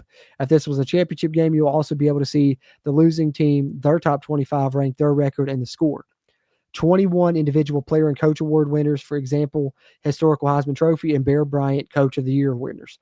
Within the college football history, you'll be able to filter the spreadsheet by team and conference. This gives you the ability to see every Heisman winner from Alabama or every SEC team that reached the Natty, or simply view every conference champion from the Big. When viewing conference championships, you'll be able to see historical conferences and the evolution of conferences. For example, when you're looking at the Pac-12 conference champions, you'll see the conference evolve from PCC to AAWU to the Pac-8 to the Pac-10, and of course, eventually to the Pac-12. As your dynasty unfolds, this history grows with you. Every national champion, conference champion, winning coach, and award winner is etched into the record books for all 30 seasons. Speaking of awards, in CFB 26, they've added 14 authentic awards. So the real awards are back in. No more best running back. They've got, the Doak Walker in now. No more player of the year. They've got the Maxwell Award and the Walter Camp in now. They've also rebalanced how defensive stats, in particular tackles, TFLs, and sacks, are evaluated in awards logic. And here's a look at the CFB history here and this league that they ran. First year looks like who won the Natty here. Clemson won the Natty. Second year, SMU won the Natty. And you can go all the way back here. See the list here going back to 2014. And, of course, you can go all the way back to 1869, I believe was the year they said there. And same goes conference champions here as well. So like he's on Texas. So if you go to Texas's conference champions history here under the college football history tab, you see they won an SEC title and 2025 and 2024, they were playing in the SEC championship game. And then of course you see their Big 12 championship games they appeared in, and then the Southwest Conference championship games they appeared in even. That's pretty sweet. And then there's a look at, previous Heisman winners as well. You can see there on the list. And you see this is sorted by Big Ten. So go under the Heisman Trophy tab. You can sort it by school. What Heisman winners at school? You sort it by conference. So you go here to the Big Ten. Got Caleb Williams, Marcus Mariota on down the list for Heisman winners in the Big Ten. In addition to CFB history, you can now view all of the players' awards and accolades from their player card. Within the player card, go to the More tab and then Stats. Once you're within the Stats screen, filter to Awards. This shows all other individual awards, including Heisman's, Conference Championships, Natties, All-American, and All-Conference selections, how many times they've been Player of the Week in the conference or in the national, and even their transfer history. And there you see that here. Under the player card, going to Awards, you see John Mateer here on Oklahoma. We see Brent Venables as level 52 coach, by the way. Offensive Player of the Week once, and SEC Player of the Week twice, won a Natty, won an SEC Championship, won a Heisman, and won the Maxwell Award, first team All-Conference, first team All-American, yada, yada, yada, on down the line. Numbers don't lie. Just like you, the community were stat junkies. We believe the numbers tell the story. This year, they've expanded stat tracking across players, teams, and conferences to give you fuller, more detailed view of performance throughout Dynasty mode. Tie goes to the runner, ? In college football 25, it could be difficult to understand how conference tiebreakers were resolved or why one team advanced over another. This year, they made it a priority to bring clarity and transparency to that process. The updated logic is designed to better align with how real-world conferences settle their standings and to ensure outcomes at a glance. Improved logic. First, they look at head-to-head between the two teams. So here you go. This is how it's going to break down. And then if they didn't play or the other play each other, or the head-to-head record doesn't resolve the tie, they check the team's record against common conference opponents. If they're still tied, they use a CFB ranking to determine the placement. And they give an example of that, but I think we understand it pretty straightforward already. In addition to improved tiebreaker logic, they've also added columns showing a team's point differential and average margin of victory. When entering conference standings, the screen now defaults to your team's conference, so the information that matters most is front and center. Sweet. Stat padding. They've also added deeper stat tracking for both individual players and entire teams. The box score now displays the total number of plays and yards per play. Nice addition there to the team stats screen. And they've also added new metrics within the season stats, career stats, and team stats screen that are all accessible from the stats and records tab in the hub there. So player seasons and career stats. Quarterbacks have touchdown percentage, which is number of touchdowns divided by the number of pass attempts. They have sack rate, number of times sacked as a percentage of pass attempts. Interception percentage, which is the number of interceptions divided by the number of pass attempts. And TD to interception ratio. That's some cool new stats there for the quarterback here. They also have net yards per attempt and adjusted net yards per attempt. Running backs, they have a fumble rate, which is the number of fumbles divided by the number of carries. Punters, they have a touchback percentage. Some new team stats, total yards per game under offense, rush yards per game, pass yards per game, yards per play, and under defense, yards allowed, rush yards allowed, pass yards allowed, points allowed, and sacks per game.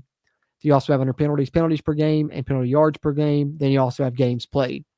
New positions and archetypes. All right, here's where we're going to get into some of these archetypes we've talked about in the past and the new positions, but they've overhauled positions in 26 and archetypes to bring them in line with the way modern college football is played.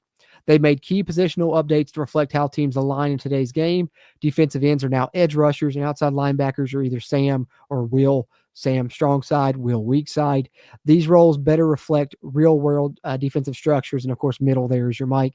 They've also introduced support for smarter formation-based movement, so players adjust alignment based on your defensive front. So, your Sam linebacker, it wants to be on the strong side. So if an offense flips their formation, your linebackers will probably flip as well. Same if you employ field and boundary corners.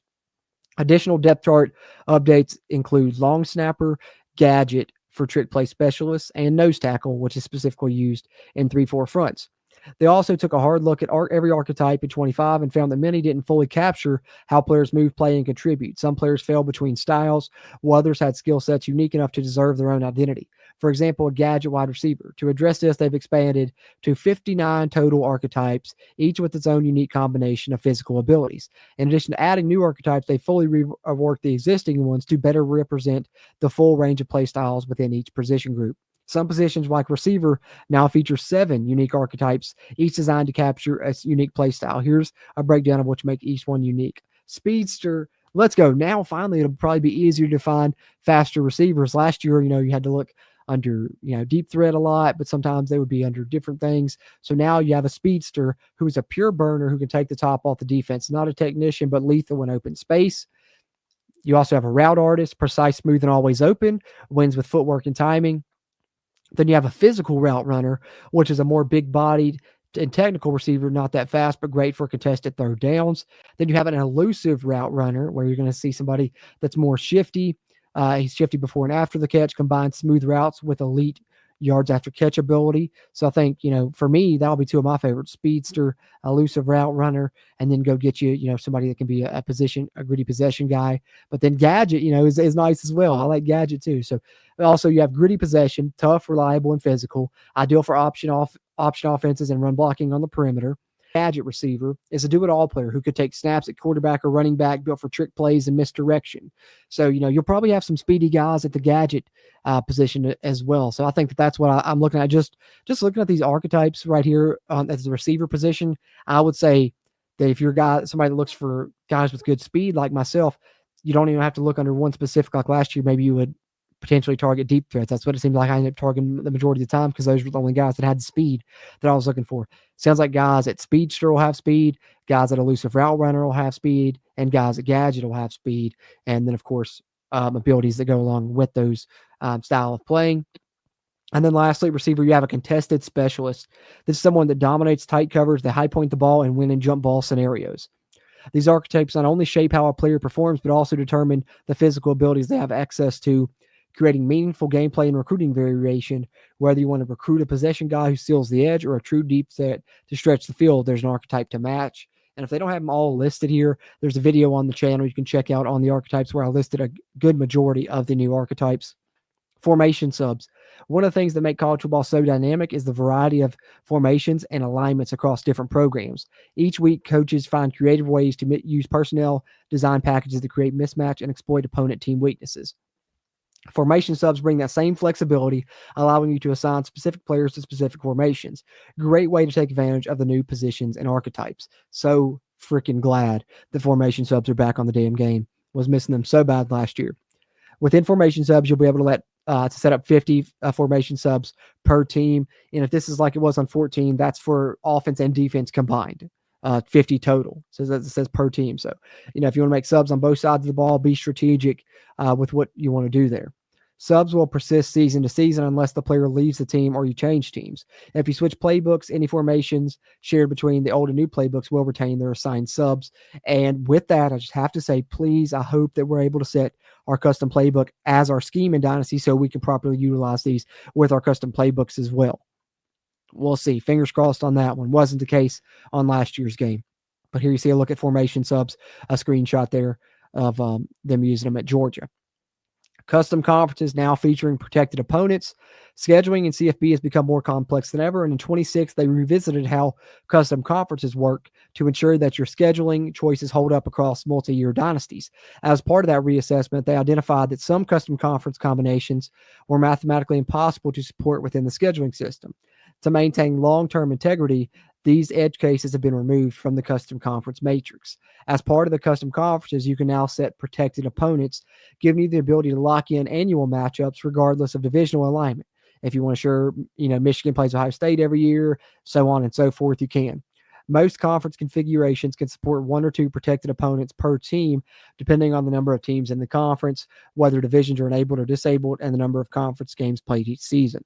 Some conferences and setups will not be able to support protected opponents due to scheduling being mathematically impossible, and that's probably when you're talking about conferences that have smaller sizes, I'm guessing. To use protected opponents, open the conference rules screen by pressing square or X on the conference you want to customize. There you can enable or disable protected opponents along with other key conference settings. From that screen, you press triangle to access the protected opponent screen where you can view the current protected matchups and assign or edit them for each team. If you don't feel like manually setting all the protected opponents in a conference, you can press R3 to regenerate all of them there by the AI. Whether you're building a new super conference from scratch or preserving the rivalries that define CFB, protected opponents gives you the tools to keep the most meaningful games on the schedule every year. And there you see a shot of the protected opponent screen there, and you see some of those here in this dynasty that they have. So scheduling updates now. All known future season games, including kickoff games, have been added through 2040. So if you play a dynasty that goes 15 plus years, I guess, wouldn't it be? Because that'd be 16 years actually. So if you play a dynasty that lasts 16 years or less, the schedule that generates for each team is going to be their actual schedule that is known up to this point anyway. This includes updates to annual games like Florida versus Georgia, which no longer be played in Jacksonville for 26 and 27. They've also updated conference rotations for the MAC and CUSA to reflect their latest real-world alignment and expansion. And then the CFP.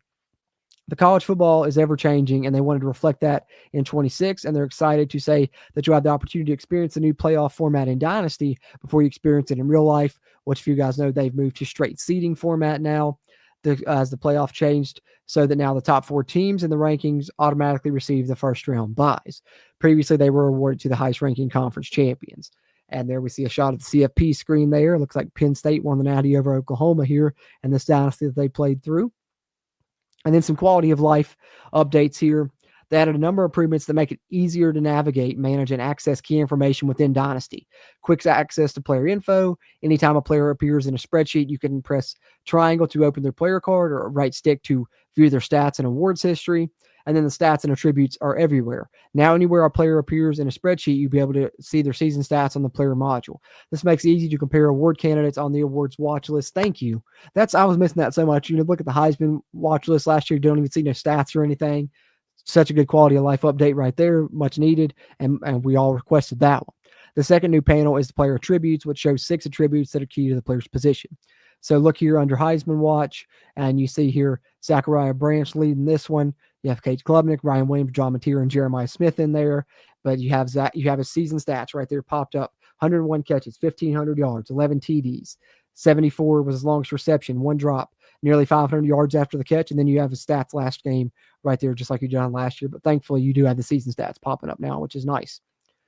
Development traits in the player module. In addition to the 2 new player module panels, you can now view a player's dev trait in the abilities sub panel, which we saw a screenshot of earlier when it was showcasing the abilities. You see the dev trait there highlighted now on the bottom right.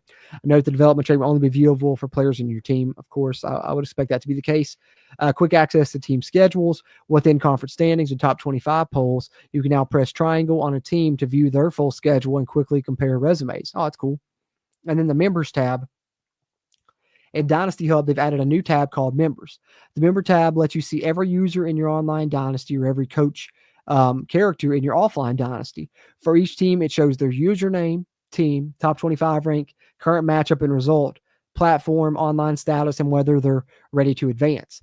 As a commissioner, the Members tab is now where you will make all of your commissioner actions like adding or removing, toggling autopilot, promoting or demoting commissioners, transferring ownership, and inviting new users. And here's a look at that Members tab there, which that's pretty cool that you can see their current matchup that week, the status of the game. This guy played his game 2 times. Man, you have to throw those results out. Maybe give him a for sale for that one. Just messing around. But there's a good look at the Members tab there. And then, of course, crossplay. We know crossplay is now in here. Still 32 people you can put in the online Dynasty, but regardless of platform now, whether you're Xbox or PlayStation, and you can see each user system there on the Members tab as well, which all of these here in this Dynasty or PlayStation, that would probably be Xbox if it was someone else there. To use crossplay, of course, you need internet connection, stuff that you already know. It is enabled by default, but it can be turned off at any time if you want to play, with only one console involved. Pre-order bonus. To give players a head start on building the program, all pre-orders of 26 will receive a bonus of 100 coach points when you start a Dynasty. This bonus applies to every Dynasty you start and is in addition to the 1,000 coach points you earn over time through progression, giving you an early edge when it comes to shaping your coach identity. Hey, so get on it. Get your pre-order in if you haven't already. I ordered mine, I guess, about a month or two. Like as soon as it came out and available to pre-order, I went ahead and jumped on that thing. So I'm going to get those 100 coach points whenever I start my Dynasty. That's nice. They also know that not every league wants to start with these bonuses, so commissioners will have the option to enable or disable pre-order bonuses within league settings. And I would say most online Dynasties may disable those. We'll see. You want to keep it a level playing field unless everyone pre-ordered. But your offline Dynasty, you definitely have that. It's the little things that bring everything together. So subtle touches that elevate the experience this year in Dynasty. Here are a few things. Dynamic time of day, as described in the presentation deep dive by Christian Brandt. This includes dynamic time of day in Dynasty mode. So in Dynasty mode, the calendar date impacts the sun positioning and lighting. A 5 p.m. game in September is brighter with a higher sun than compared to a 5 p.m. game in November. And it'll also, of course, get darker later in months. As you see that there. So here in the screenshots, let's say this is September, 5 p.m., still fully in the sunlight. November at 5 p.m., that sun's starting to set. You got some shadows coming on the field as it comes behind the press box. Super Sim tempo adjustments. Teams who run up-tempo style of play will now have an increased number of snaps during their game, better reflecting their style of play. That's smart thinking. So, if you're Super Sim in a game, but, last year it may have been pretty consistent. Now, if you're a team that has an up-tempo style, your number of plays will be reflected with that still yet in the stat screen after the game when you look at it. Broken records feedback. When a player on your team breaks a single game, season, or career record, you now receive a full screen takeover celebrating the achievement. Awesome. I like that. So that's an easier way to know that because, last year you just kind of had to go look, have I broken any records? And sometimes you find out, oh, man, I've broken this many season records, this many, you wouldn't have even ever known if you didn't go to the records tab. Coach stats. Within the coach stats screen, you can now see the offensive and defensive coordinator stats. That's a nice touch as well. Force win update. When forcing a win or loss, it now says the name of the team you're forcing a win for, so you no longer have to guess which team is home or away. That's just a much easier way to do it. I don't know why they would never have it just force whatever team or force, the other team instead of forcing home and away and you're having to look and see, is he home, is he away? I hope I didn't pick the wrong one. Combined opponent record. When viewing a team's schedule, you can now see their combined opponent record, giving you a quick snapshot of their strength of schedule. Advanced week confirmation. A confirmation pop-up will now appear when you go to advance to the next week, helping prevent accidental clicks that could cost you a natty. And sim to points. When advancing the week, you can now sim to any week in the season rather than only specific weeks. Good to know there. You can, skip a couple of weeks, whatever week you want to go to, now you can do that. Redshirt updates. Players can now play in postseason games without them counting against their redshirt ability. Additionally, now when you redshirt a player, it will not reset the entire depth chart. Instead, it will only alter the position that player was in the depth chart for, which makes a lot more sense. And, if you redshirted a guy all year, you want to break him out for your bowl game, break him out for the CFP, go ahead and do that. Scouting ability info. If you'd like to know more about what an ability is when scouting a player, you can highlight the ability on the right side panel and it will display a tooltip informing you what that ability does. That helps a lot because sometimes I'd see the ability and I was like, okay, he's got this, but what the hell does that mean for me? What do I, I didn't take the time to go, I wasn't going to take the time to go look at the abilities list and completely study the abilities. So this year, that'll be easy to, be informed on. Increased spreadsheet row count. We've increased the number of rows you can see in multiple spreadsheet screens. Prospect list and transfer portal spreadsheet now displays 600 rows instead of 300. So more you can see under each tab that you look through in the recruiting menus. Player season and career stats screen now displays 700 rows of stats, giving you better insight into the nation's best players. And then we're going to get into Team Builder here. Now we've hit Dynasty. Now we got to get into the little Team Builder updates they have for us here in this deep dive. Let me take a swig of my coffee one more time, guys, as we move through here. A lot of great info, man. I am so damn hype about Dynasty now.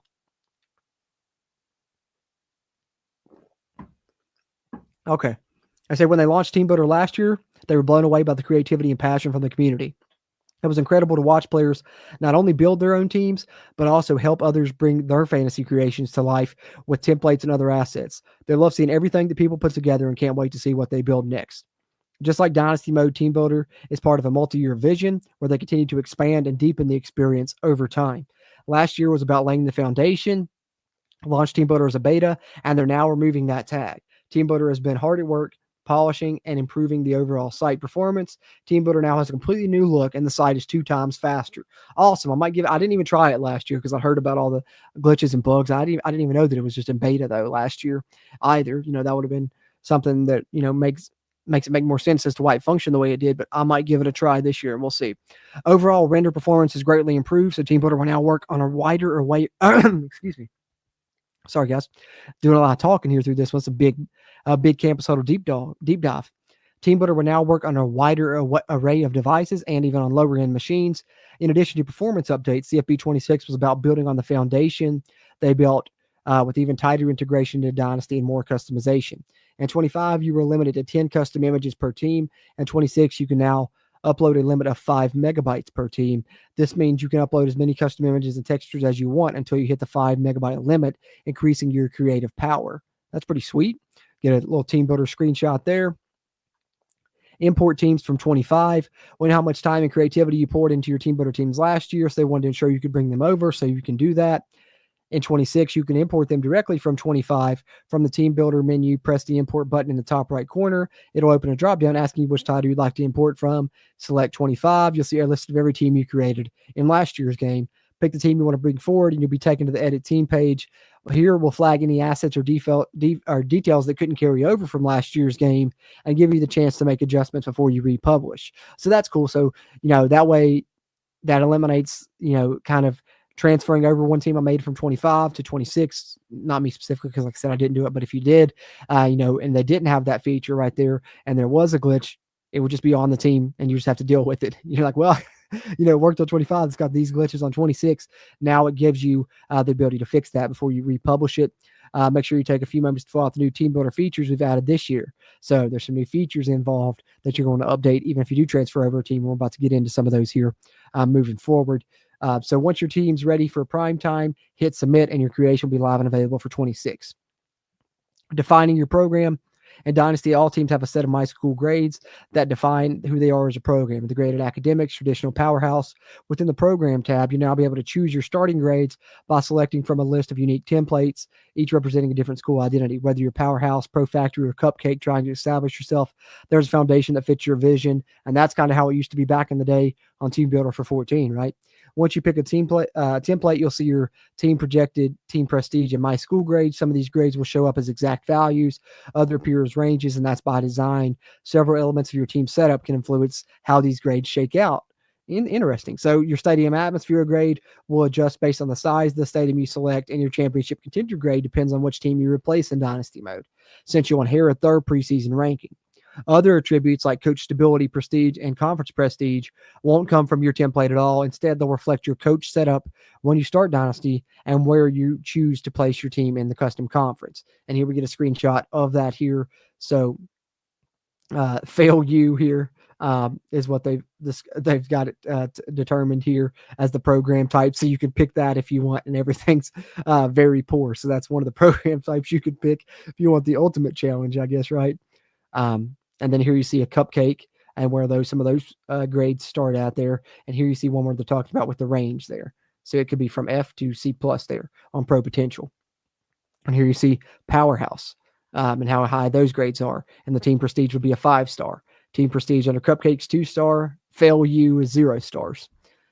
So that's some screenshots on that. And now they have enhanced roster editing, which now lives in its own dedicated tab and has been enhanced with deeper customization designed to give you more control over each player in your team. One of the biggest feedback points they heard from the community was that it was difficult to assess how good or bad a player was and team were when you're editing the roster. In 26, you'll be able to see your team's overall offensive and defensive rating at all times on the top of the website. These will update in real time as you make changes to the ratings and to the players. When viewing an individual player, you'll be able to see their overall rating as you always know the impact of each edit. Bio and appearance. When editing a player, there are now 2 editing tabs, bio and skill ratings and abilities. Bio tab, you can modify a player's general information and appearance. Within the tab, they've added several new editable fields, so you can customize the first and last name. You can customize if they've been redshirted or not, their high school star rating, what their deal breaker is starting off. So that's really cool. So yeah, this definitely makes me want to use Team Builder on this upcoming game, because this takes me back to the Team Builder as we had it back on 14, guys, where you can customize completely your entire roster and everything. That is sick. I love that. And then the skill ratings and abilities tab, as you see, there was the first tab that they were talking about there, where you can do all those things: first name, last name, jersey number, red shirt, hand, year, height, weight, high school star rating, and their deal breaker. And then, of course, their appearance as well. Skill ratings and abilities. Within skill ratings and abilities, you'll be able to have more control how good or bad each player is. This year, they've added the following capabilities. Player archetype. This determines which 5 physical abilities are available for that player. Development trait. You can choose how fast that player develops over time. And player potential. This will change how they have a low, medium, or high, and it sets the player's skill group caps, which determines a player's ceiling or how high they can progress any given attribute. The cap is scaled based on potential and class year. Physical abilities. Once you set your archetype, you will be able to determine what tier each physical ability is for that player. Each tier has a required attribute rating in order to qualify for it. The required attributes will be visible when you're selecting the tier. If the player doesn't meet the requirement, you'll get a prompt asking you if you want to automatically adjust their rating to match the ability tier. Mental abilities. When mental abilities are available, is determined by the player's position. You'll be able to choose from a drop down which mental abilities they have and what tier ability there is. Remember, mental abilities cannot be upgraded, so choose wisely. So, whatever mental abilities you choose will be the ones they have throughout. Whereas, these others can be upgraded. Here, as you're talking about your team builder guys, and we get a little shot here of these abilities, some physical abilities there, and then the mental abilities here on this one, and some of the key skills that are involved. Generic stadiums. They've added 3 generic stadiums and a high school stadium to give you more flexibility when creating or customizing your team. All generic stadiums are small to medium sized and do not feature any team branding. I like that because, as we know, you have the stadium of another team that's already in the game. If you select theirs, and you just kind of have to have their team logos and all their colors and stuff around. So at least now you have multiple generic options. Pipelines. Pipelines are a powerful part of the Dynasty recruiting experience. Having a stronghold in a particular part of the country can completely change the dynamic. And 26, you have full control over which pipelines your team builder team has. Within the program tab, you can fully customize the pipelines, including where your team has recruiting influence and how strong that influence is. Each pipeline is assigned, of course, from tier 1 through 5, as we know, 5 being the strongest. And so here's a screenshot of that. Selecting your pipeline, they're selecting North Carolina, tier 2, confirm, and you could probably do multiple, I'm sure, here. Also can select rivals, it looks like there, as they're going to talk about here. So that's pretty sweet. You can select your rivals. For each rivalry, fill out historical information, rival team, rivalry name, the year it was played, all-time series record, who won the last matchup, the score of the last game. So that's sick. If you make somebody your rivalry, you get to make the name of the rivalry, all that. That's awesome. This information carries into Dynasty mode, and if you want to set up a team builder rivalry, simply set that team's rival to an existing team, then replace that team with your team builder school. That's cool. That's cool. And there you have an example of them creating a rivalry. They were creating the Sunshine Showdown here. It was first played in 2000 when they created it. 7 wins, 4 wins for the opponent. Last game, the score of the last game, who's on the current winning streak. It's pretty awesome. So that's a nice little added touch there we've never had before. Post-game speech. So that's it, guys. We made it to the end. Golf clap for us for making it through this lengthy blog post. If you made it this far, thank you. It's not just a feature list or a change log. It's a reflection of the care, passion, and purpose that this team brings to Dynasty mode every single day. We're continuing to build on the foundation we laid last year, always with one goal at the center: satisfy the core community, because this is their game. The mindset has never wavered. The team is fully rallied behind it, and it's what we built together in 26, and they're incredibly proud of year 2 of a multi-year journey, and they're incredibly excited about where they're going, and they're only going up from here. So we love it there. Chad Walker, Ben Homeler, great stuff there with the deep dive for Dynasty and Team Builder. Did we get yep, here it is. That being said, we'll see you again soon for the next deep dive on Road to Glory and Superstar. So it seems like they're going to do college football's Road to Glory and Madden Superstar mode together in a deep dive. That's interesting. We'll see how that goes. But Road to Glory up next. We'll just have to wait and see when that is. But woo, there we have it, guys. Finally made it all the way through the blog there completely. Appreciate you guys that stuck with me live here throughout this one. Wanted to get through the blog. Like I said, I'm pressed for time. I do have to jet off to work, but I will get to some of y'all's comments that did stick here with me throughout the entire blog. I appreciate that. And if you're someone that stuck through this entire video, whether you watched it live or on the playback, hey, give me a thumbs up right there. Help me out with that YouTube algorithm. You're obviously a big fan of the college football video game. Help us find more fans like yourself. Help us grow the community. And hit that subscribe button because you're such a big fan of the game. I'll keep you up to date on all the news. I'll give you a bunch of fun gameplay content. And if you're watching after the fact, throw your thoughts in the comment section. Appreciate those interactions as well. Probably will, if I can, try and break this out into individual videos on the channel, much like I did when I broke down the gameplay deep dive. But with that being said, and that bit of housekeeping out of the way, let me get some of y'all's comments here before I do have to wrap up shortly and jet off to work. Got my guy Hornets fan in here, and he has become a channel member. That's one of the first ones I've seen, Hornets fan. So you get the big time clap there, and you see him there with the new member badge there beside his name in the chat and stuff. And that's awesome. Really appreciate that, Hornets fan. Got a lot of fun stuff planned once the game comes out. And of course, once the college football season rolls around there for channel members as well here on the channel. So if you're interested in that, really would appreciate that support. Helps keep this mic recording, that camera rolling, and the catalyst to maybe allow me to do this full time one day. And if you're someone that likes to, learn a little bit more about, the intricacies of, running some good offense, which is something I always try and like to highlight. I'm going to be doing some mini schemes, some playbook tips, all of that for channel members as well. Stuff you won't find on the main channel. So, if you want to become a channel member, definitely appreciate that. Hornets fan got me hype with that. C2 the Wick says lunch and deep dive. Thanks for breaking this down. I appreciate that, C2 the Wick. I appreciate you always hopping in. My guy Tider's in here as well. What's going on, Tider? Hornets fan 2011 channel member says, that's what my plan is to run Rich Rod 2.0 in the video game. Hey, great minds think alike, bro. I'll be streaming it here on the channel, the Rich Rod 2.0 Dynasty here. I'll be doing it as Rich Rod. May as well, right? Let's see. JR, what's up? Good to see you in here. Price says, well, that's going to be how my coach looks, LOL. I'm sure he's talking about the tank top and the shorts. Hey, may as well just have him kicking it there on the sideline, right? Give him the relaxed stance and stuff too. Relaxed demeanor. Just have him out there chilling like he just took a gummy before the game or some shit. Hey, may as well, right? Hey, maybe our creative coach can bust a headset like Saban. Tighter 77 says, "Hey, maybe you can set that intensity level for him." I like that. There's some of those little touches like that, just those little settings that they've added are pretty nice, man, for sure.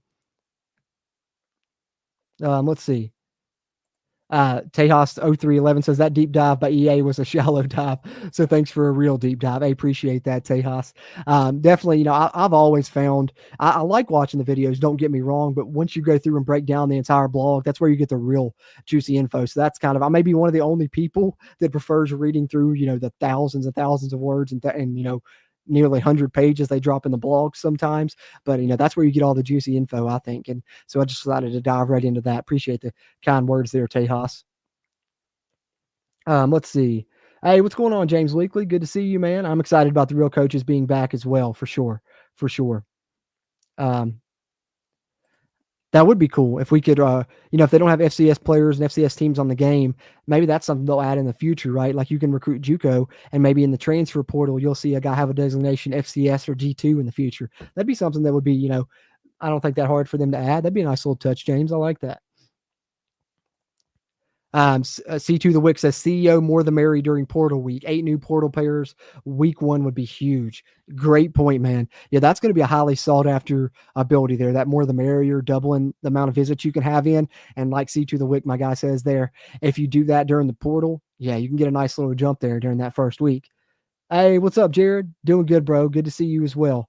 I haven't heard anything on like an actual halftime show, but they did say that there will be, more updates, more graphics, things like that. So I assume it'd probably be similar to how it was last year, but maybe different graphics, more stuff that they touch on there in this one. I'm afraid that they are scared to add a halftime show because they feel like a lot of people skip it anyways. But I hope in the future, as they talk about, they're continuing to build through the years here, I would hope that that would mean that in the future we'll get maybe a halftime show and a pregame show. I would love a weekly, college game day style show. I think they had that coming to Madden this year, so maybe that bodes well for college football 27. But I haven't heard anything on that this year. Doesn't sound like it, Jared. C2 the Wick says sway for a fourth green pitch, stock a hard and a soft. Exactly. Perfect right there for the portal, man. You got to be strategic with that. But I like the way the sway feature is, especially with the ability to have those overlaps now. And like they said in the article, that way you can attack a recruit differently than any other program has. Channel member Hornets fan 2011 says having a real life coach makes the game feel unique and realistic. I 100% agree. 100% agree. Mr. Roach 4099. No, still can't export draft classes, man.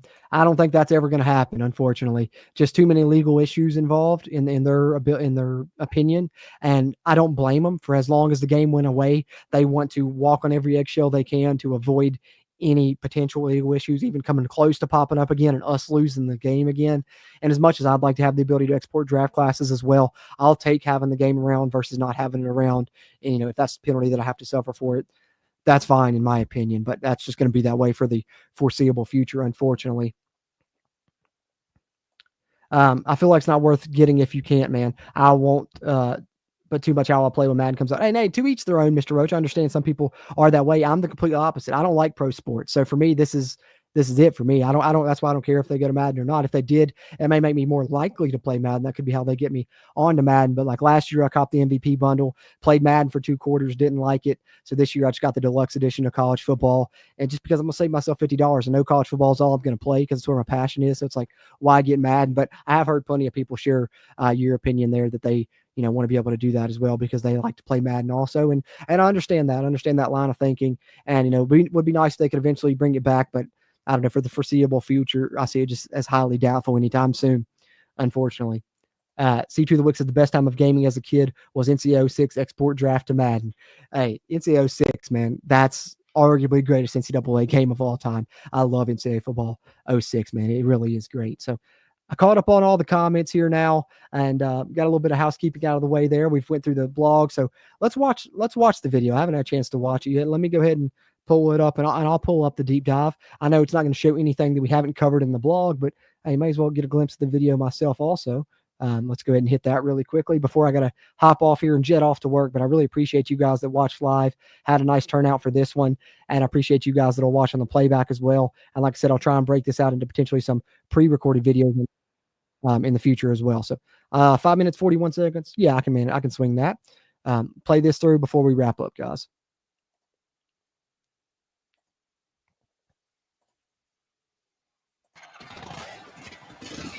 Hey everybody, it's Kirk Herbstreit.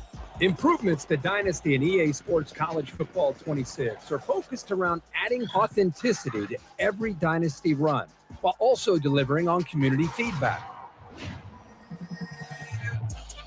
For the first time ever, you can start your Dynasty by stepping into the role of one of over 300 authentic college football coaches. To ensure each coach and coordinator's authentic styles are highlighted, we completely rebalanced archetypes and abilities and enhanced playbooks with over 2,800 new plays. So when you battle a CEO like Kirby Smart one week and a program builder like Lane Kiffin the next, you truly feel the difference on the football field. This new depth also offers more options when creating your own coach, giving you more control over the path you ultimately take. A new progression curve offers early career momentum with more sustained growth across a new level cap up to 100. Of course, no coach excels at everything, so hire coordinators who complement your strengths or shore up your weaknesses. And make sure to leverage your staff's active archetype perk to really accelerate your progression. Updates to how coaching archetypes are unlocked, balanced, and expanded make each coaching path even more strategic and distinct. All right, guys, I gotta say something. Expanded. Updates to how active archetype perk I'm to pretty sure that really was Rich Rod. accelerate your Rich Rod? progression. Yeah, it's Rich Rod. Hell yeah, I got a shot of Rich Rod in the trailer, man. Nice. Updates to how coaching archetypes are unlocked, balanced, and expanded make each coaching path even more strategic and distinct. All three base archetypes now require a minimum coach level to unlock, promoting focused early investment and making your initial archetype choice more meaningful. New scaling archetype costs encourage more intentional choices as you progress. Now, advancing within your specialty, like moving from recruiter to elite recruiter, is more affordable than a path that requires learning a new skill set. Preserve your Dynasty legacy with the all-new Trophy Room. Showcase every trophy, title, and individual award won throughout your coaching journey, and look ahead at what coveted hardware you still need to strive for. The new college football history feature serves as a college football history book and lets you compare your program to the all-time greats, adding a new dimension of legacy building to Dynasty. We've revamped the transfer portal to create more realistic player movement, especially among the 4- and 5-star players. Sorry, guys, I just saw I saw something else. Hold on. Bear with me. Where is it? Yeah, my guy Jaheim White. I got to see. Does it highlight him? Realistic. Or does it start right there on Harrison? No, there. Portal. Okay. Does show me? It doesn't show me an overall or anything, though, does it? He's an East-West playmaker. He's in the portal right here. I don't like that. Number 2 position in the portal, though, 5'7", 195. So, yeah, I was hoping it would show me his abilities or something there. But nonetheless, hey, I got a couple West Virginia representations here in the portal. I mean, in the trailer. Had Rich Rod. Now I showed Jaheim White, my favorite player. Nice.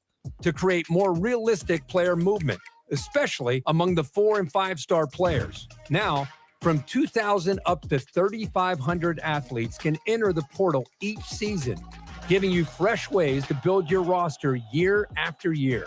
New dynamic deal breakers are player expectations that evolve with their talent. That 3-star freshman who is happy with average facilities? If he's an All-American by junior year, he might be looking for top-tier amenities. And whether it's listed as a deal breaker or not, your most talented players may still demand playing time. Some coach abilities can impact dynamic deal breakers, providing strategic recruiting advantages. New dynamic dev traits have a bigger impact on player growth, along with more abilities across 59 total player archetypes for better variety among athletes. And skill group levels increase from 10 to 20, so progression feels more gradual and realistic. Recruiting visits now involve location-based costs, So the further a prospect lives from your campus, the more recruiting hours a visit costs. This simulates an authentic recruiting challenge faced by smaller programs who must focus locally, while powerhouses can recruit nationally. New recruiting battles create high-stakes showdowns when multiple schools are neck and neck for a coveted recruit, and team needs are now front and center on your prospect list, so you always know exactly where to focus your efforts. When it comes to wear and tear, every player now has a seasonal health pool that depletes as they recover. And once it's empty, they can't bounce back until the offseason. New auto subs incorporate different wear and tear strategies, allowing you to customize substitution thresholds and better manage your team's long-term usage. Within custom conferences, the new protected opponents option ensures certain annual matchups, regardless of divisional changes. Preserve key rivalries like Michigan versus Ohio State every year with this feature, up to 2 protected opponents per team. New formation subs provide flexibility to assign players to specific alignments, adding ways to strategically exploit opponent team weaknesses. Take advantage of new position archetypes with up to 50 subs per team, with packages that persist season to season. With crossplay in Dynasty, build your college football empire with friends on any platform. Use the enhanced Player Hub and new Members tab to effortlessly manage your Dynasty and stay connected. Pre-order the MVP bundle. Includes both EA Sports College football. All right. Not too shabby there, but I definitely agree with whoever said they don't give away a ton in the trailers. I think it does. It's like tip of the iceberg. It doesn't necessarily explain it. You got to hit those blogs to get all those details. And I know a lot of people don't like to read that, so that's why I always like to put these out and break it all down here, read through it myself, and then you can learn about it. If you don't want to read through it, I'll take you through it here like this. Hopefully you guys always enjoy these. We'll be back for another one with Road to Glory. And in the meantime, in between time, some point tomorrow, we'll continue the final season of the Coach JC CFB 25 Dynasty series, and we'll chat a little bit more about college football 26 if you guys like, and look out for the pre-recorded videos while I'll break out each individual kind of segment of this in some of those over the next couple of days as well on the channel. That's the plan. If you're interested and you're a big fan of this game, definitely recommend becoming a channel member. Going to be a lot of fun stuff once it releases. Once the college football season rolls around, you can hit the join button in the video description on the homepage to do that. But if you're not able to do that, you can help me out fast, easy, and free by hitting the thumbs up button before you head out, subscribing here to the channel, and leaving your thoughts in the comments section. Appreciate you guys that tuned into this one, and I will catch you on the next one.